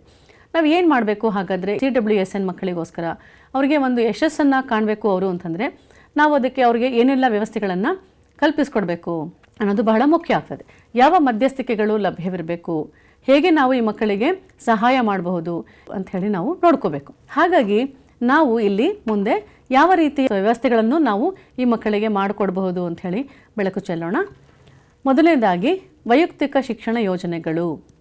ಈ ಒಂದು ಯೋಜನೆಯನ್ನು ಮಾಡೋದ್ರ ಮೂಲಕ ನಾವು ಈ ಮಕ್ಕಳಿಗೆ ಸಹಾಯ ಮಾಡಿದ ರೀತಿಯಲ್ಲಿ ಆಗತ್ತೆ. ಈ IEPಗಳು ಪ್ರತಿ CWSNಗಾಗಿ ನಿರ್ದಿಷ್ಟ ಶೈಕ್ಷಣಿಕ ಗುರಿಗಳು, ಸೌಕರ್ಯಗಳು ಮತ್ತು ಮಾರ್ಪಾಡುಗಳನ್ನು ರೂಪಿಸುತ್ತದೆ. ಈ IEP ಅಂದ್ರೇನು? ವೈಯಕ್ತಿಕ ಶಿಕ್ಷಣ ಯೋಜನೆಗಳು ಅಂತ ಕರಿತೀವಿ. ಈ IEPನಲ್ಲಿ ಏನು ಮಾಡಬಹುದು ಅಂತಂದರೆ ನಿರ್ದಿಷ್ಟ ಶೈಕ್ಷಣಿಕ ಗುರಿಗಳು, ಸೌಕರ್ಯಗಳು ಮತ್ತು ಮಾರ್ಪಾಡುಗಳನ್ನು ರೂಪಿಸುತ್ತದೆ. ಈ ನಿರ್ದಿಷ್ಟ ಶೈಕ್ಷಣಿಕ ಗುರಿಗಳು ಅಂತಂದ್ರೇನು? ನಾವು ಈ ಒಂದು ವಿಶೇಷ ಅಗತ್ಯತೆಯುಳ್ಳ ಮಕ್ಕಳಿಗೆ ನಿರ್ದಿಷ್ಟ ಶೈಕ್ಷಣಿಕ ಗುರಿಗಳನ್ನು ನಾವು ಯೋಜನೆ ಮಾಡಬೇಕಾಗತ್ತೆ. ಈ ನಿರ್ದಿಷ್ಟ ಶೈಕ್ಷಣಿಕ ಗುರಿಗಳ ಪ್ರಕಾರ ನಾವು ಅವರಿಗೆ ಸೌಕರ್ಯಗಳನ್ನು ಕೊಡಬೇಕಾಗತ್ತೆ. ಈ ಗುರಿಗಳನ್ನು ಈಡೇರಿಸುವುದಕ್ಕಾಗಿ ನಾವು ಹಲವಾರು ಸೌಕರ್ಯಗಳನ್ನು ಕೊಡಬೇಕಾಗತ್ತೆ ಮತ್ತು ಮಾರ್ಪಾಡುಗಳನ್ನು ಕೂಡ ನಾವು ರೂಪಿಸಬೇಕಾಗತ್ತೆ. ಈ ಸೌಕರ್ಯಗಳು ಅಂದರೆ ಏನು ಮತ್ತು ಮಾರ್ಪಾಡುಗಳು ಅಂದರೆ ಏನು ಅಂತ ಹೇಳಿ ನಾವು ಮುಂದೆ ತಿಳ್ಕೊಳ್ಳೋಣ. ಈ ಅವುಗಳನ್ನು ಶಿಕ್ಷಕರು, ಪೋಷಕರು ಮತ್ತು ವಿಶೇಷ ಶಿಕ್ಷಣ ವೃತ್ತಿಪರರು ಸಹಯೋಗದೊಂದಿಗೆ ವಿನ್ಯಾಸಗೊಳಿಸಿರ್ತಾರೆ. ಈ ಒಂದು IEP ವೈಯಕ್ತಿಕ ಶಿಕ್ಷಣ ಯೋಜನೆಗಳು ಅಂದರೆ ನಾವು ಯಾರ್ಯಾರು ಮಾಡ್ಬೋದು, ಯಾರು ಇದನ್ನು ಯೋಜನೆ ಮಾಡಬೇಕು ಅಂತಂದರೆ ಇದು ಒಬ್ಬರು ಅಥವಾ ಇಬ್ಬರು ಮಾಡುವಂಥದ್ದಲ್ಲ, ಇದು ಒಂದು ತಂಡ ಇದನ್ನು ಮಾಡಬೇಕಾಗತ್ತೆ. ಯಾರ್ಯಾರಪ್ಪ ಇರ್ತಾರೆ ಈ ತಂಡದಲ್ಲಿ ಅಂತಂದರೆ ಶಿಕ್ಷಕರಿರ್ತಾರೆ, ಪೋಷಕರಿರ್ತಾರೆ ಮತ್ತು ವಿಶೇಷ ಶಿಕ್ಷಣ ವೃತ್ತಿಪರರು. ಈಗ ಥೆರಪಿಸ್ಟ್ ಇರ್ಬೋದು, ಮತ್ತು ಡಾಕ್ಟರ್ಸ್ ಇರ್ಬೋದು, ಮತ್ತು ಕೌನ್ಸಿಲರ್ಸ್ ಇರ್ಬೋದು, ಟೀಚರ್ಸ್ ಇರ್ಬೋದು, ಎಲ್ಲರೂ ಸೇರಿ ಈ ಒಂದು ತಂಡವನ್ನು ತಯಾರು ಮಾಡಿರ್ತಾರೆ. ಸೊ ಈ ಒಂದು ಶಿಕ್ಷಣ ವೃತ್ತಿಪರರು ಇವರ ಸಹಯೋಗದೊಂದಿಗೆ ಈ ಒಂದು IEP ಅಂತೇನು ಕರಿತೀವಿ ವೈಯಕ್ತಿಕ ಶಿಕ್ಷಣ ಯೋಜನೆಯನ್ನು ನಾವು ರೂಪುಗೊಳಿಸ್ತೇವೆ. ಜೊತೆಗೆ ಸಹಾಯಕ ತಂತ್ರಜ್ಞಾನವನ್ನು ಕೂಡ ಕೊಡಬೇಕು. ಈ CWSN ಮಕ್ಕಳಿಗೆ ನಾವು ಒಂದಷ್ಟು ಪರಿಸರಗಳನ್ನು ಸೃಷ್ಟಿ ಮಾಡಬೇಕಾಗತ್ತೆ. ಅದರಲ್ಲಿ ನಮ್ಮ ಒಂದು ಪಠ್ಯಕ್ರಮವನ್ನು ಈಡೇರಿಸಿಕೊಳ್ಳೋದಕ್ಕಾಗಿರ್ಬೋದು ಅಥವಾ ಹಲವಾರು ಕಾಂಪಿಟೆನ್ಸೀಸ್ ಅಂತೇನು ಕರಿತೀವಿ ಈ ಸಾಮರ್ಥ್ಯಗಳನ್ನು ಬೆಳೆಸುವಂಥದ್ದು. ಯಾವ ಸಾಮರ್ಥ್ಯಗಳು ಅಂತ ಈಗಾಗಲೇ ನಾವು ನೋಡಿದ್ದೀವಿ. ಅವರಿಗೆ ಜ್ಞಾನವನ್ನು ಕೊಡುವಂಥದ್ದು, ಜೊತೆಗೆ ಸಂವಹನ ಮಾಡುವಂಥದ್ದು, ಬೇರೆ ಒಂದು ಮಕ್ಕಳ ಜೊತೆ ಸಂವಹನ ಮಾಡುವಂಥದ್ದು, ಅದನ್ನು ಸಾಮಾಜಿಕ ಸಂವಹನ ಅಂತ ಕರೆದಿದ್ದೀವಿ.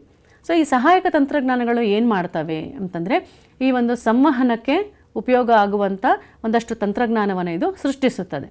ಈ ಸಂವಹನ ಮಂಡಳಿಗಳಿದ್ದಾವೆ, ಶ್ರವಣ ಸಾಧನಗಳು ಮತ್ತು ವಿಶೇಷ ಕಂಪ್ಯೂಟರ್ ಸಾಫ್ಟ್ವೇರ್ನಂತಹ ಸಹಾಯಕ ಸಾಧನಗಳು CWSN ಮಾಹಿತಿಯಲ್ಲಿ ಪ್ರವೇಶಿಸಲು ಮತ್ತು ಕಲಿಕೆಯ ಪ್ರಕ್ರಿಯೆಯಲ್ಲಿ ಸಕ್ರಿಯವಾಗಿ ಭಾಗವಹಿಸಲು ಸಹಾಯ ಮಾಡುತ್ತವೆ. ನಮಗೊಂದಷ್ಟು ತಂತ್ರಜ್ಞಾನಗಳಿದ್ದಾವೆ, ಅದರಲ್ಲಿ ಶ್ರವಣ ಸಾಧನಗಳಿರ್ಬೋದು ಮತ್ತು ವಿಶೇಷ ಕಂಪ್ಯೂಟರ್ ಸಾಫ್ಟ್ವೇರ್, ಇದನ್ನು ನಾವು ಕಸ್ಟಮೈಸ್ಡ್ ಅಂತ ಕರಿತೀವಿ. ಆ ಒಂದು ಮಗುವಿಗೆ ಯಾವ ರೀತಿಯಾದ ಸಾಫ್ಟ್ವೇರ್ ಬೇಕೋ ಅಥವಾ ವಿಶೇಷ ಕಂಪ್ಯೂಟರ್ ಬೇಕೋ ಅಥವಾ ಬೇರೆ ಯಾವುದಾದ್ರೂ ಸಾಧನಗಳು ಬೇಕೋ ಅದನ್ನು ನಾವು ಆ ಒಂದು ವಿಶಿಷ್ಟ ಮಗುವಿನ ವಿಶಿಷ್ಟ ಅವಶ್ಯಕತೆಗಳಿಗೆ ತಕ್ಕ ಹಾಗೆ ನಾವು ಅದನ್ನು ಸೃಷ್ಟಿ ಮಾಡಬೇಕು ಮತ್ತು ಅದನ್ನು ಆ ಮಗುವಿಗೆ ಸಿಗುವ ಹಾಗೆ ನೋಡ್ಕೋಬೇಕು. ಸೊ ಹಾಗಾಗಿ ಈ ಸಹಾಯಕ ತಂತ್ರಜ್ಞಾನ ಕೂಡ ನಮಗೆ ನಮ್ಮ ಸಹಾಯಕ್ಕೆ ಬರುತ್ತೆ. ಜೊತೆಗೆ ವಿಶೇಷ ಶಿಕ್ಷಣ ಸೇವೆಗಳು, ಯಾವ ಸೇವೆಗಳನ್ನು ನಾವು ಈ ಮಕ್ಕಳಿಗೆ ಕೊಡಬೇಕಾಗತ್ತೆ ಅಂತಂದರೆ ವಿಶೇಷ ಶಿಕ್ಷಣ ತಜ್ಞರು. ಯಾರಿದು ವಿಶೇಷ ಶಿಕ್ಷಣ ತಜ್ಞರು ಅಂತಂದರೆ ಈ ಒಂದು ವಿಶೇಷ ಅಥವಾ ವಿಶೇಷ ಅವಶ್ಯಕತೆಗಳ ಮಕ್ಕಳ ಬಗ್ಗೆ ಈ ಒಂದು ಶಿಕ್ಷಣವನ್ನು ಪಡ್ಕೊಂಡಿರುವಂಥ ತಜ್ಞರು. ಅವರಿಗೆ ಯಾವ ರೀತಿ ಈ ಮಕ್ಕಳನ್ನು ಹ್ಯಾಂಡಲ್ ಮಾಡಬೇಕು, ಯಾವ ರೀತಿ ಅವರ ಜೊತೆ ನಾವು ನಡ್ಕೋಬೇಕು ಅಂಥೇಳಿ ಎಲ್ಲ ಗೊತ್ತಿರುತ್ತೆ. ಜೊತೆಗೆ ಸ್ಪೀಚ್ ಥೆರಪಿಸ್ಟ್ಗಳು ಮತ್ತು ಔದ್ಯೋಗಿಕ ಚಿಕಿತ್ಸಕರು ಮತ್ತು ಮನಃಶಾಸ್ತ್ರಜ್ಞರು, ಉದ್ದೇಶಿತ ಮಧ್ಯಸ್ಥಿಕೆಗಳು ಮತ್ತು ಚಿಕಿತ್ಸೆಗಳ ಮೂಲಕ CWSN ಅನ್ನು ಬೆಂಬಲಿಸುವಲ್ಲಿ ನಿರ್ಣಾಯಕ ಪಾತ್ರವನ್ನು ವಹಿಸ್ತಾರೆ. ಈ ವಿಶೇಷ ಸಂಸ್ಥೆಗಳು ಅಂತ ಏನು ಕರಿತೀವಿ, ವಿಶೇಷ ಶಿಕ್ಷಣ ಸಂಸ್ಥೆಗಳು, ಅಲ್ಲಿ ತಜ್ಞರಿರ್ಬೋದು, ಸ್ಪೀಚ್ ಥೆರಪಿಸ್ಟ್ಗಳು, ಈಗಾಗಲೇ ಅವ್ರಿಗೆ ಒಂದಷ್ಟು ಟ್ರೈನಿಂಗ್ ಅಂತ ಏನು ಕರಿತೀವಿ, ತರಬೇತಿಯನ್ನು ಪಡೆದಂಥವರು, ಅವರು ಪ್ರೊಫೆಷ್ನಲ್ಸ್ ಅಂತ ಕರಿತೀವಿ, ಪ್ಯಾರಾ ಪ್ರೊಫೆಷ್ನಲ್ಸ್ ಅಂತ ಕರಿತೀವಿ ಇವರೆಲ್ಲ. ಮತ್ತು ಔದ್ಯೋಗಿಕ ಚಿಕಿತ್ಸಕರು ಮತ್ತು ಮನಃಶಾಸ್ತ್ರಜ್ಞರು ಬಹಳ ಮುಖ್ಯ. ಮನಃಶಾಸ್ತ್ರಜ್ಞರು ಒಂದು ಸಮಾಲೋಚನೆಯನ್ನು ಮಾಡೋದಕ್ಕೋಸ್ಕರ ಅವರ ಒಂದು ಸೇವೆ ಬೇಕಾಗತ್ತೆ. ಜೊತೆಗೆ ಅವರು ಕೌನ್ಸಿಲಿಂಗ್ ಮಾಡಬೇಕಾಗತ್ತೆ, ಯಾರಿಗೆ, ಪೇರೆಂಟ್ಸ್ಗಳಿಗೆ, ಪೋಷಕರಿಗೆ, ತಂದೆ ತಾಯಿಯರಿಗೆ ಕೂಡ. ಯಾಕೆಂದರೆ ಮಗುವನ್ನು ಈ ಒಂದು ವಿಶೇಷ ಮಗು ಅಂತ ಹೇಳಿ ತಂದೆ ತಾಯಿಯರು ಪೋಷಕರು ಒಪ್ಕೊಂಡಿರಲ್ಲ, ಅವ್ರಿಗೊಂದಷ್ಟು ಅಡೆತಡೆಗಳಿರ್ತವೆ, ಬ್ಯಾರಿಯರ್ಸ್ ಇರ್ತವೆ. ಹಾಗಾಗಿ ಈ ಮನಃಶಾಸ್ತ್ರಜ್ಞರು ಏನು ಮಾಡಬೇಕು, ಮಗುವಿಗೂ ಕೂಡ ಸಮಾಲೋಚನೆಯನ್ನು ಕೊಡಬೇಕು, ಜೊತೆಗೆ ತಂದೆ ತಾಯಿಯರಿಗೂ ಕೂಡ ಸಮಾಲೋಚನೆಯನ್ನು ಕೊಡಬೇಕಾಗತ್ತೆ. ಈ ಎಲ್ಲ ಒಂದು ಪಾತ್ರಗಳನ್ನು ನಿರ್ವಹಿಸೋದರಿಂದ ಇವರ ಪಾತ್ರವನ್ನು ನಾವು ನಿರ್ಣಾಯಕ ಹಂತದಲ್ಲಿ ಇರ್ತದೆ ಅಂತ ಹೇಳಿ ನಾವು ಹೇಳ್ತೀವಿ. ಅದು ಬಹಳ ಮುಖ್ಯ ಆಗ್ತದೆ. ಮತ್ತು ಈ ಒಂದು ಸೇವೆಗಳನ್ನು ನಾವು ಮಕ್ಕಳಿಗೆ ಕೊಡಬೇಕಾದ್ರೆ ಯಾವುದೇ ಒಂದು ರೀತಿಯ ಸ್ಪೆಷಲ್ ಅಸಿಸ್ಟಿವ್ ಟೆಕ್ನಾಲಜಿ ಅಂತ ಕರಿತೀವಲ್ಲ, ಅದನ್ನೆಲ್ಲ ಕೊಡಬೇಕಾದ್ರೆ ನಾವು ಮೊದಲು ಈ ಅಂಗವೈಕಲ್ಯಗಳು ಯಾವ್ಯಾವಿದ್ದಾವೆ, ಯಾರು ಈ CWSN ಮಕ್ಕಳು ಅಂದರೆ ಚಿಲ್ಡ್ರನ್ ವಿತ್ ಸ್ಪೆಷಲ್ ನೀಡ್ಸ್, ಯಾರು ಇವರು ಅಂಥೇಳಿ ನಿಮಗಾಗಲೇ ನೋಡಿದ್ದೀವಿ. ಜೊತೆಗೆ ಈ ಒಂದು ಅಂಶದ ಕೆಳಗಡೆ ನಮಗೆ ಹಲವಾರು ಅಂಗವೈಕಲ್ಯಗಳನ್ನು ನಾವು ನೋಡ್ತೀವಿ, ಅಥವಾ ಅಂಗವೈಕಲ್ಯ ಮಕ್ಕಳನ್ನು ನಾವು ನೋಡ್ತೀವಿ. ಯಾರ್ಯಾರು ಈ ಅಂಗವೈಕಲ್ಯ ಮಕ್ಕಳು, ಇದರಲ್ಲಿ ಯಾವ ರೀತಿಯ ವಿಧಗಳಿದ್ದಾವೆ ಅಂಥೇಳಿ ನಾವು ನೋಡೋಣ. ವಿಶೇಷ ಅಗತ್ಯತೆ ಉಳ್ಳ ಮಕ್ಕಳು ವೈವಿಧ್ಯಮಯ ಅಂಗವೈಕಲ್ಯವನ್ನು ಒಳಗೊಂಡಿರ್ತಾರೆ. ಯಾವ ಅಂಗವೈಕಲ್ಯಗಳನ್ನು ಒಳಗೊಂಡಿರ್ತಾರೆ, ಯಾರನ್ನೆಲ್ಲ ನಾವು CWSN ಅಂತ ಕರಿತೀವಿ ಅಂಥೇಳಿ ನಾವಿಲ್ಲಿ ನೋಡೋಣ. ಹಲವಾರು ಅಸಾಮರ್ಥ್ಯಗಳು ಇಲ್ಲಿದ್ದಾವೆ. ಈ ಒಂದು ಅಸಾಮರ್ಥ್ಯಗಳ ಬಗ್ಗೆ ನಾವು ಇವತ್ತಿನ ದಿನ ಕಲ್ತ್ಕೊಳ್ಳೋಣ. ಮೊದಲನೇದಾಗಿ ಆಟಿಸಮ್ ಅಂತ ಕರಿತೀವಿ. ಆಟಿಸಮ್ ಅಥವಾ ಸ್ವಲೀನತೆ ಅಂತ ಕೂಡ ಕರಿತೀವಿ. ಈ ಸ್ವಲೀನತೆ ಅಂದರೆ ಏನು ಅಂಥೇಳಿ ನೋಡೋಣ. ಆಟಿಸಮ್ ಸ್ಪೆಕ್ಟ್ರಮ್ ಡಿಸಾರ್ಡರ್ ಅಂತ ಇದನ್ನು ಕರಿತೀವಿ, ASD ಅಂತ ಕೂಡ ಕರಿತೀವಿ. ಇದನ್ನು ನಾವು ಸ್ವಲೀನತೆ ಅಂತ ಕೂಡ ಕರಿತೀವಿ.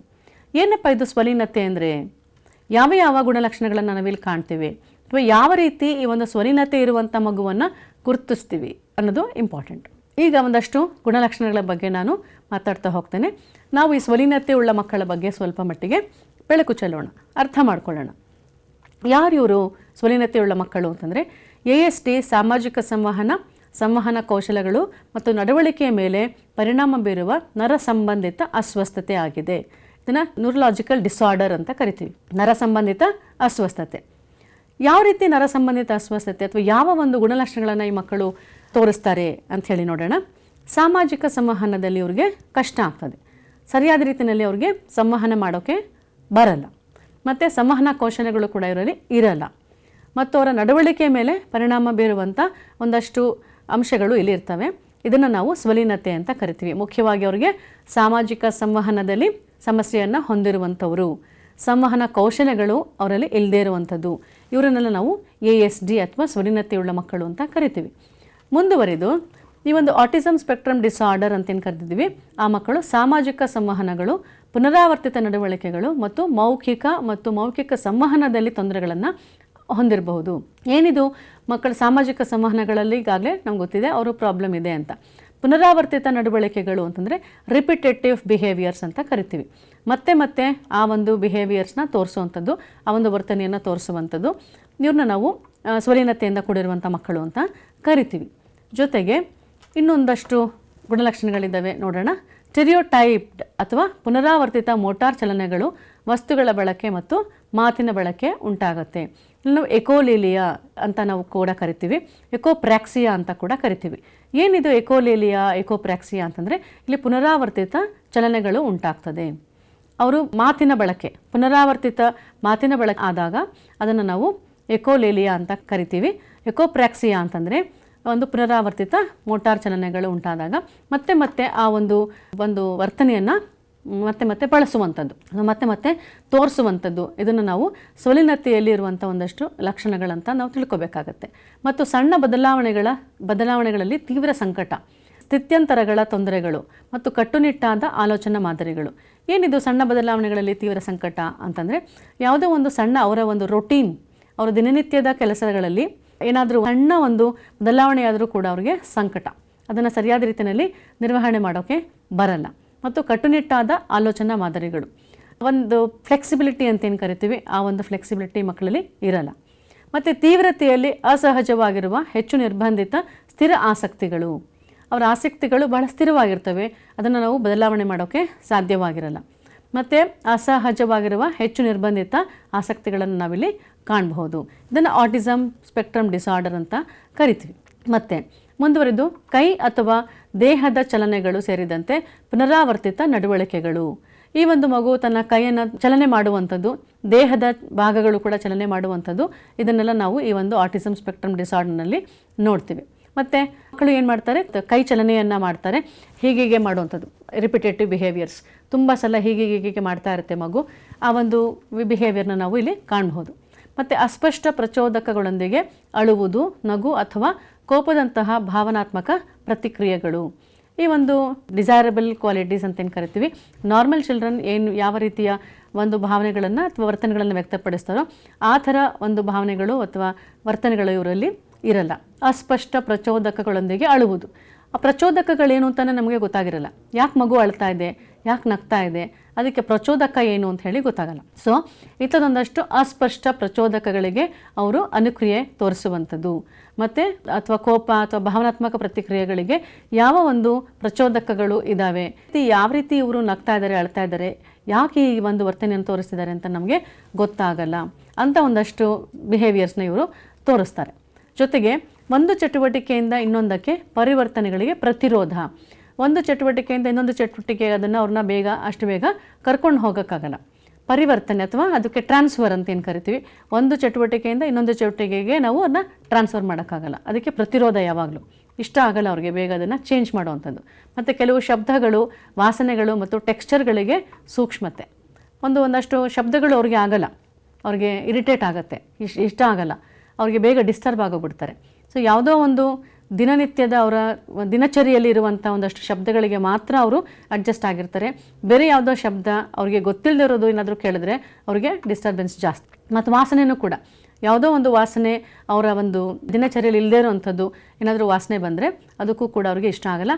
ಟೆಕ್ಸ್ಚರ್ಗಳು, ಫಾರ್ ಎಕ್ಸಾಂಪಲ್ ಅವ್ರಿಗೆ ನಾವು ಅನ್ನನೋ ಸಾಂಬಾರೇನೋ ಕೊಟ್ಟಿರ್ತೀವಿ, ಆ ಅನ್ನ ಯಾವ ರೀತಿ ದಿನ ಮಾಡಿರ್ತಾರೋ ಅನ್ನದ ಟೆಕ್ಸ್ಚರ್ ಯಾವ ರೀತಿ ಇರಬೇಕು ಅಂದರೆ ಅದೇ ರೀತಿಯಲ್ಲಿ ಇರಬೇಕು. ಅದನ್ನು ಸ್ವಲ್ಪ ಚೇಂಜ್ ಆದರೆ ಅವ್ರಿಗೆ ಇಷ್ಟ ಆಗಲ್ಲ. ಮತ್ತು ಹೆಚ್ಚು ಆಯ್ದ ಆಹಾರ ಪದ್ಧತಿ, ಯಾವುದನ್ನು ಅವರು ದಿನನಿತ್ಯ ಸೇವಿಸ್ತಾ ಇರ್ತಾರೋ ಅದೇ ಆಹಾರ ಪದ್ಧತಿಗೆ ಅವರು ಚೆನ್ನಾಗಿ ಅಡ್ಜಸ್ಟ್ ಆಗಿರ್ತಾರೆ. ನೀವು ಬೇರೆ ಏನಾದರೂ ಅಂದರೆ ಟೇಸ್ಟ್ ಚೇಂಜ್ ಮಾಡಿನೋ ಟೆಕ್ಸ್ಚರ್ ಚೇಂಜ್ ಮಾಡಿನೋ ಅವ್ರಿಗೆ ಕೊಟ್ಟರೆ ಅವ್ರಿಗೆ ಇಷ್ಟ ಆಗಲ್ಲ. ಮತ್ತು ಕೆಲವು ನಿರ್ದಿಷ್ಟ ವಸ್ತುಗಳು ಅಥವಾ ವಿಷಯಗಳಲ್ಲಿ ಮಾತ್ರ ತೀವ್ರ ಆಸಕ್ತಿ, ಯಾವುದೋ ಒಂದು ವಿಷಯಗಳಲ್ಲಿ ಅವ್ರಿಗೆ ಆಸಕ್ತಿ ಇದ್ದರೆ ಅದನ್ನು ಅವರು ಮುಂದುವರಿಸ್ಕೊಳ್ತಾ ಹೋಗ್ತಾರೆ. ಅವ್ರಿಗೆ ಯಾವುದೇ ರೀತಿಯಾದಂಥ ಬದಲಾವಣೆ ಬೇಕಾಗಿಲ್ಲ. ಮತ್ತು ಆ ವಿಷಯಗಳಲ್ಲಿ ಮಾತ್ರ ತೀವ್ರ ಆಸಕ್ತಿ, ಅವರು ಬೇರೆ ಒಂದು ವಿಷಯಕ್ಕೆ ಟ್ರಾನ್ಸ್ಫರ್ ಆಗಲ್ಲ. ಯಾವುದೇ ಒಂದು ಅದಕ್ಕಿಂತ ಚೆನ್ನಾಗಿರೋದು ಯಾವುದೋ ಒಂದು ವಸ್ತುನ ತಂದುಕೊಟ್ರು, ಫಾರ್ ಎಕ್ಸಾಂಪಲ್ ಯಾವುದೋ ಒಂದು ಮಗು ಒಂದು ಬೊಂಬೆಯನ್ನು ಇಷ್ಟಪಟ್ಟಿರುತ್ತೆ ಅಥವಾ ಒಂದು ಟೆಡ್ಡಿ ಬೇರ್ ಅಂತ ಇಟ್ಕೊಳ್ಳೋಣ, ಆ ಮಗು ಆ ಒಂದು ಟೆಡ್ಡಿ ಬೇರ್ ಅಥವಾ ಯಾವುದೋ ಒಂದು ಬೊಂಬೆ ಜೊತೆ ಅಥವಾ ಯಾವುದೋ ಒಂದು ಪೆನ್ನು ಪುಸ್ತಕ ಏನಾದರೂ ಆಗಿರ್ಬೋದು, ಆ ವಸ್ತುವಿನ ಜೊತೆ ಒಂದು ರೀತಿಯ ಆಸಕ್ತಿ ಹೊಂದಿರುತ್ತೆ ಆ ಮಗು. ಅದನ್ನು ನೀವು ಅದಕ್ಕಿಂತ ಚೆನ್ನಾಗಿರೋದು ಏನಾದರೂ ತಂದುಕೊಟ್ರೂ ಕೂಡ ಆ ಮಗು ಅದನ್ನು ಇಷ್ಟಪಡಲ್ಲ. ಆ ವಸ್ತುವಿನಲ್ಲಿ ಮಾತ್ರ ಆಸಕ್ತಿ ಮತ್ತು ಆ ವಿಷಯದಲ್ಲಿ ಮಾತ್ರ ಆಸಕ್ತಿ. ಯಾವುದೋ ಒಂದು TV ಪ್ರೋಗ್ರಾಮ್ ಇರ್ಬೋದು, ಯಾವುದೋ ಒಂದು ಬುಕ್ ಓದ್ತಾ ಇದೆ ಮಗು ಅಂತಂದರೆ ಆ ಬುಕ್ನೇ ಓದಬೇಕು, ಅಥವಾ ಆ ಪುಸ್ತಕವನ್ನೇ ಓದಬೇಕು ಅಥವಾ ಆ ಟಿ ವಿ ಪ್ರೋಗ್ರಾಮ್ನೇ ನೋಡಬೇಕು. ಅದು ಬಿಟ್ಟು ಅದಿನ್ನೂ ಚೆನ್ನಾಗಿದ್ದರೂ ಕೂಡ ಅದನ್ನು ನೋಡೋಕ್ಕೆ ಇಷ್ಟಪಡೋಲ್ಲ. ಸೊ ಇದಿಷ್ಟು ಆಟಿಸಮ್ ಸ್ಪೆಕ್ಟರ್ ಡಿಸಾರ್ಡರ್ ಅಂತ ಹೇಳಿ ನಾವು ನೋಡೋಣ. ಇದಕ್ಕೆ ನನ್ನ ಹತ್ರ ಒಂದು ಪಿಕ್ಚರ್ ಇದೆ. ಇಲ್ಲಿ ಕೂಡ ಸೈನ್ಸ್ ಆಫ್ ಆಟಿಸಮ್ ಅಂತ ನಾವು ಕರಿತೀವಿ. ಇಲ್ಲಿ ಏನೇನು ಕಾಣಿಸ್ತಾ ಇದೆ ಅಂತ ನೋಡ್ಬೋದು. ಈ ಮಗು ಇಲ್ಲಿ ಈ ಒಂದು ಚಿತ್ರದಲ್ಲಿ ಕಾಣಿಸ್ತಾ ಇದೆ ನಿಮಗೆ. ಈ ಮಗು ಏನೇನೆಲ್ಲ ಮಾಡ್ತಾ ಇದೆ ಅಂತ ನೋಡಿ. ಇಲ್ಲಿ ಈ ಒಂದು ಚಿತ್ರದಲ್ಲಿ ಅದು ಅಳ್ತಾ ಇರುವಂಥದ್ದು ಮತ್ತು ಅದು ಕೈಗಳನ್ನು ಬಡಿಯುವಂಥದ್ದು ಇಂಥದ್ದೆಲ್ಲ ಮಾಡ್ತಾಯಿದೆ. ಇಲ್ಲಿ ನಾವು ಈ ಒಂದು ಆಟಿಸಮ್ ಅಥವಾ ಸ್ವಲೀನತೆ ಅಂತ ಏನು ಕರಿತೀವಿ ಅದರ ಒಂದು ಎಲ್ಲ ಗುಣಲಕ್ಷಣಗಳು ಈ ಒಂದು ಚಿತ್ರದ ಮೂಲಕ ನಾವು ಅರಿತುಕೊಳ್ಬೋದು. ಓಕೆ, ಮುಂದೆ ಹೋಗೋಣ. ಈಗ ಎರಡನೇದು, ಇನ್ಯಾವುದಾದ್ರೂ ಪ್ರಾಬ್ಲಮ್ ಇದೆಯಾ ಮಗುಗೆ? ಈ CWSNನಲ್ಲಿ ಇನ್ಯಾವರು ಬರ್ತಾರೆ ನೆಕ್ಸ್ಟ್ ಅಂದರೆ ಗಮನ ಕೊರತೆ ಹೈಪರ್ ಆಕ್ಟಿವಿಟಿ ಡಿಸಾರ್ಡರ್. ಇದನ್ನು ನಾವು ADHD ಅಂತ ಕರಿತೀವಿ. ಇಲ್ಲಿ ಹೆಸರೇ ಹೇಳುವ ಹಾಗೆ ನಮಗೆ ಗಮನ ಕೊರತೆ ಅಂತ ಈಗಾಗಲೇ ನೋಡಿದ್ದೀವಿ, ಜೊತೆಗೆ ಹೈಪರ್ ಆಕ್ಟಿವಿಟಿ. ಸೊ ಹೆಚ್ಚಾಗಿ ಅವರು ಸಕ್ರಿಯವಾಗಿ ಎಲ್ಲ ಒಂದು ವಿಷಯದಲ್ಲಿ ಪಾಲ್ಗೊಳ್ಳುವಂಥದ್ದು. ಈ ADHD ಎನ್ನುವುದು ಗಮನವನ್ನು ಉಳಿಸಿಕೊಳ್ಳುವಲ್ಲಿ ತೊಂದರೆ, ಹೈಪರ್ ಆಕ್ಟಿವಿಟಿ ಮತ್ತು ಹಠಾತ್ ವರ್ತನೆಯಿಂದ ನಿರೂಪಿಸಲ್ಪಟ್ಟ ಸ್ಥಿತಿಯಾಗಿದೆ. ಗಮನದಲ್ಲಿ ತೊಂದರೆ, ಸೊ ಅದನ್ನು ಗಮನ ಕೊರತೆ ಅಂತ ಕರೆದಿದ್ದೀವಿ. ಗಮನದಲ್ಲಿ ತೊಂದರೆ ಇರುವಂಥದ್ದು ಮತ್ತು ಹೈಪರ್ ಆಕ್ಟಿವಿಟಿ ಆಗಿರುವಂಥದ್ದು ಅಂದರೆ ಹಠಾತ್ ವರ್ತನೆಯಿಂದ ಮಗು ಒಂದು ತನ್ನ ವರ್ತನೆಯನ್ನು ತೋರಿಸುವಂಥದ್ದು, ಇದನ್ನು ನಾವು ADHD ಅಂತ ಕರೆದಿದ್ದೀವಿ. ಮತ್ತು ಮುಂದುವರಿದು ಈ ADHD ಯೊಂದಿಗಿನ ಮಕ್ಕಳು ಕೇಂದ್ರೀಕರಿಸಲು, ಸೂಚನೆಗಳನ್ನು ಅನುಸರಿಸಲು ಮತ್ತು ಅವರ ಪ್ರಚೋದನೆಗಳನ್ನು ನಿರ್ವಹಿಸುವಲ್ಲಿ ತೊಂದರೆ ಹೊಂದಿರಬಹುದು. ಏನಿದು ಪ್ರಚೋದನೆಗಳನ್ನು ನಿರ್ವಹಿಸೋದು ಅಥವಾ ಕೇಂದ್ರೀಕರಿಸೋದು ಅಂತಂದರೆ ಯಾವುದೋ ಒಂದು ವಿಷಯದ ಬಗ್ಗೆ ಅವರು ಕೇಂದ್ರೀಕರಿಸೋಕ್ಕೆ ಸಾಧ್ಯ ಆಗಲ್ಲ. ಕೇಂದ್ರೀಕರಿಸಿದರೂ ಕೂಡ ಅದು 10 ನಿಮಿಷದ ಮೇಲೆ ಆ ಒಂದು ಕೇಂದ್ರೀಕರಣ ಆಗಲ್ಲ. ಅದು ಒಂದು ಪ್ರಾಬ್ಲಮ್ ಅವ್ರಿಗೆ. ಸೊ ಈ ಕೇಂದ್ರೀಕರಿಸಲು ಆಗದೇ ಇರೋವಂಥದ್ದು. ಮತ್ತು ನಾವು ಸೂಚನೆಗಳನ್ನು ಮಕ್ಕಳಿಗೆ ಕೊಡ್ತಾ ಹೋಗ್ತೀವಿ. ಏನಾದರೂ ಹೇಳಬೇಕಾದ್ರೆ ಅವ್ರಿಗೇನಾದರೂ ಒಂದಷ್ಟು ಡಿಸಿಪ್ಲಿನರಿ ಆ್ಯಕ್ಷನ್ಸ್ ಇರ್ಬೋದು ಅಥವಾ ಯಾವುದೋ ಸೂಚನೆಗಳನ್ನು ಕೊಡಬೇಕಾದ್ರೆ ನಾವು ವರ್ಬಲ್ ಅಥವಾ ನಾನ್ ವರ್ಬಲ್, ಶಾಬ್ದಿಕವಾಗಿ ಮತ್ತು ಅಶಾಬ್ದಿಕವಾಗಿ ನಾವು ಸೂಚನೆಗಳನ್ನು ಕೊಡ್ತೀವಿ. ಆದರೆ ಈ ಸೂಚನೆಗಳನ್ನು ಅನುಸರಿಸಲು ಈ ಮಕ್ಕಳಿಗೆ ಕಷ್ಟ ಆಗ್ತದೆ. ಅದು ಕೂಡ ಒಂದು ಅವರ ಗುಣಲಕ್ಷಣ. ಮತ್ತು ಅವರ ಪ್ರಚೋದನೆಗಳನ್ನು ನಿರ್ವಹಿಸುವಲ್ಲಿ ತೊಂದರೆ ಹೊಂದಿರಬಹುದು. ಯಾವ ರೀತಿಯ ಪ್ರಚೋದನೆಗಳು? ಯಾವುದೋ ಒಂದು ಕ್ರಿಯೆಗೆ ಪ್ರಚೋದನೆ ಇರುತ್ತೆ ಅಲ್ವಾ? ಈ ಪ್ರಚೋದನೆಗಳನ್ನು ನಿರ್ವಹಿಸುವಲ್ಲಿ ಕೂಡ ಅವ್ರಿಗೆ ತೊಂದರೆ ಆಗಿರುತ್ತೆ. ಯಾವ ರೀತಿ ತಮ್ಮ ಬಿಹೇವಿಯರ್ಸ್ನ ತೋರಿಸ್ಬೇಕು, ಯಾವ ರೀತಿ ವರ್ತನೆಗಳನ್ನು ಹೊರಹೊಮ್ಮಿಸ್ಬೇಕು ಅಂಥೇಳಿ ಅವ್ರಿಗೆ ಗೊತ್ತಿರಲ್ಲ. ಸೊ ಅಲ್ಲಿ ಕೂಡ ಅವ್ರಿಗೆ ಪ್ರಾಬ್ಲಮ್ ಆಗುತ್ತೆ. ಜೊತೆಗೆ ವಿಶೇಷವಾಗಿ ಶಾಂತ ಅಥವಾ ಶಾಂತ ವಾತಾವರಣದಲ್ಲಿ ಕುಳಿತುಕೊಳ್ಳಲು ಸಾಧ್ಯವಾಗುವುದಿಲ್ಲ. ಶಾಂತ ವಾತಾವರಣದಲ್ಲಿ ಅವ್ರಿಗೆ ಇರೋಕ್ಕೆ ಸಾಧ್ಯ ಆಗಲ್ಲ. ಅವ್ರಿಗೆ ಒಂದು ಕಡೆ ಕೂರೋಕ್ಕೆ ಸಾಧ್ಯ ಆಗಲ್ಲ. ನಿರಂತರವಾಗಿ ಅವರು ಚಡಪಡಿಕೆಯನ್ನು ಅನುಭವಿಸ್ತಿರ್ತಾರೆ. ಒಂದು ಕಡೆ ಕೂರೋವಂಥದ್ದಾಗಲಿ ಅಥವಾ ಗಮನವನ್ನು ಒಂದು ಕಡೆ ಕೊಡೋವಂಥದ್ದಾಗಲಿ ಇವ್ರ ಕೈಲಿ ಸಾಧ್ಯವಾಗಲ್ಲ. ಮತ್ತು ಕಾರ್ಯಗಳ ಮೇಲೆ ಕೇಂದ್ರೀಕರಿಸಲು ಇವರಿಗೆ ಸಾಧ್ಯವಾಗುವುದಿಲ್ಲ. ಯಾವುದಾದ್ರೂ ಕಾರ್ಯ ಆಗಿರ್ಬೋದು, ನಾಟ್ ಮೋರ್ ದೆನ್ 10 ಮಿನಿಟ್ಸ್, 10 ನಿಮಿಷ ಆದಮೇಲೆ ಅವರ ಒಂದು ಗಮನ ಒಂದು ಕಡೆ ಇರೋಲ್ಲ. ಮತ್ತು ಒಂದು ಕಡೆ ಕುಳಿತುಕೊಳ್ಳಲು ಸಾಧ್ಯವಿಲ್ಲ.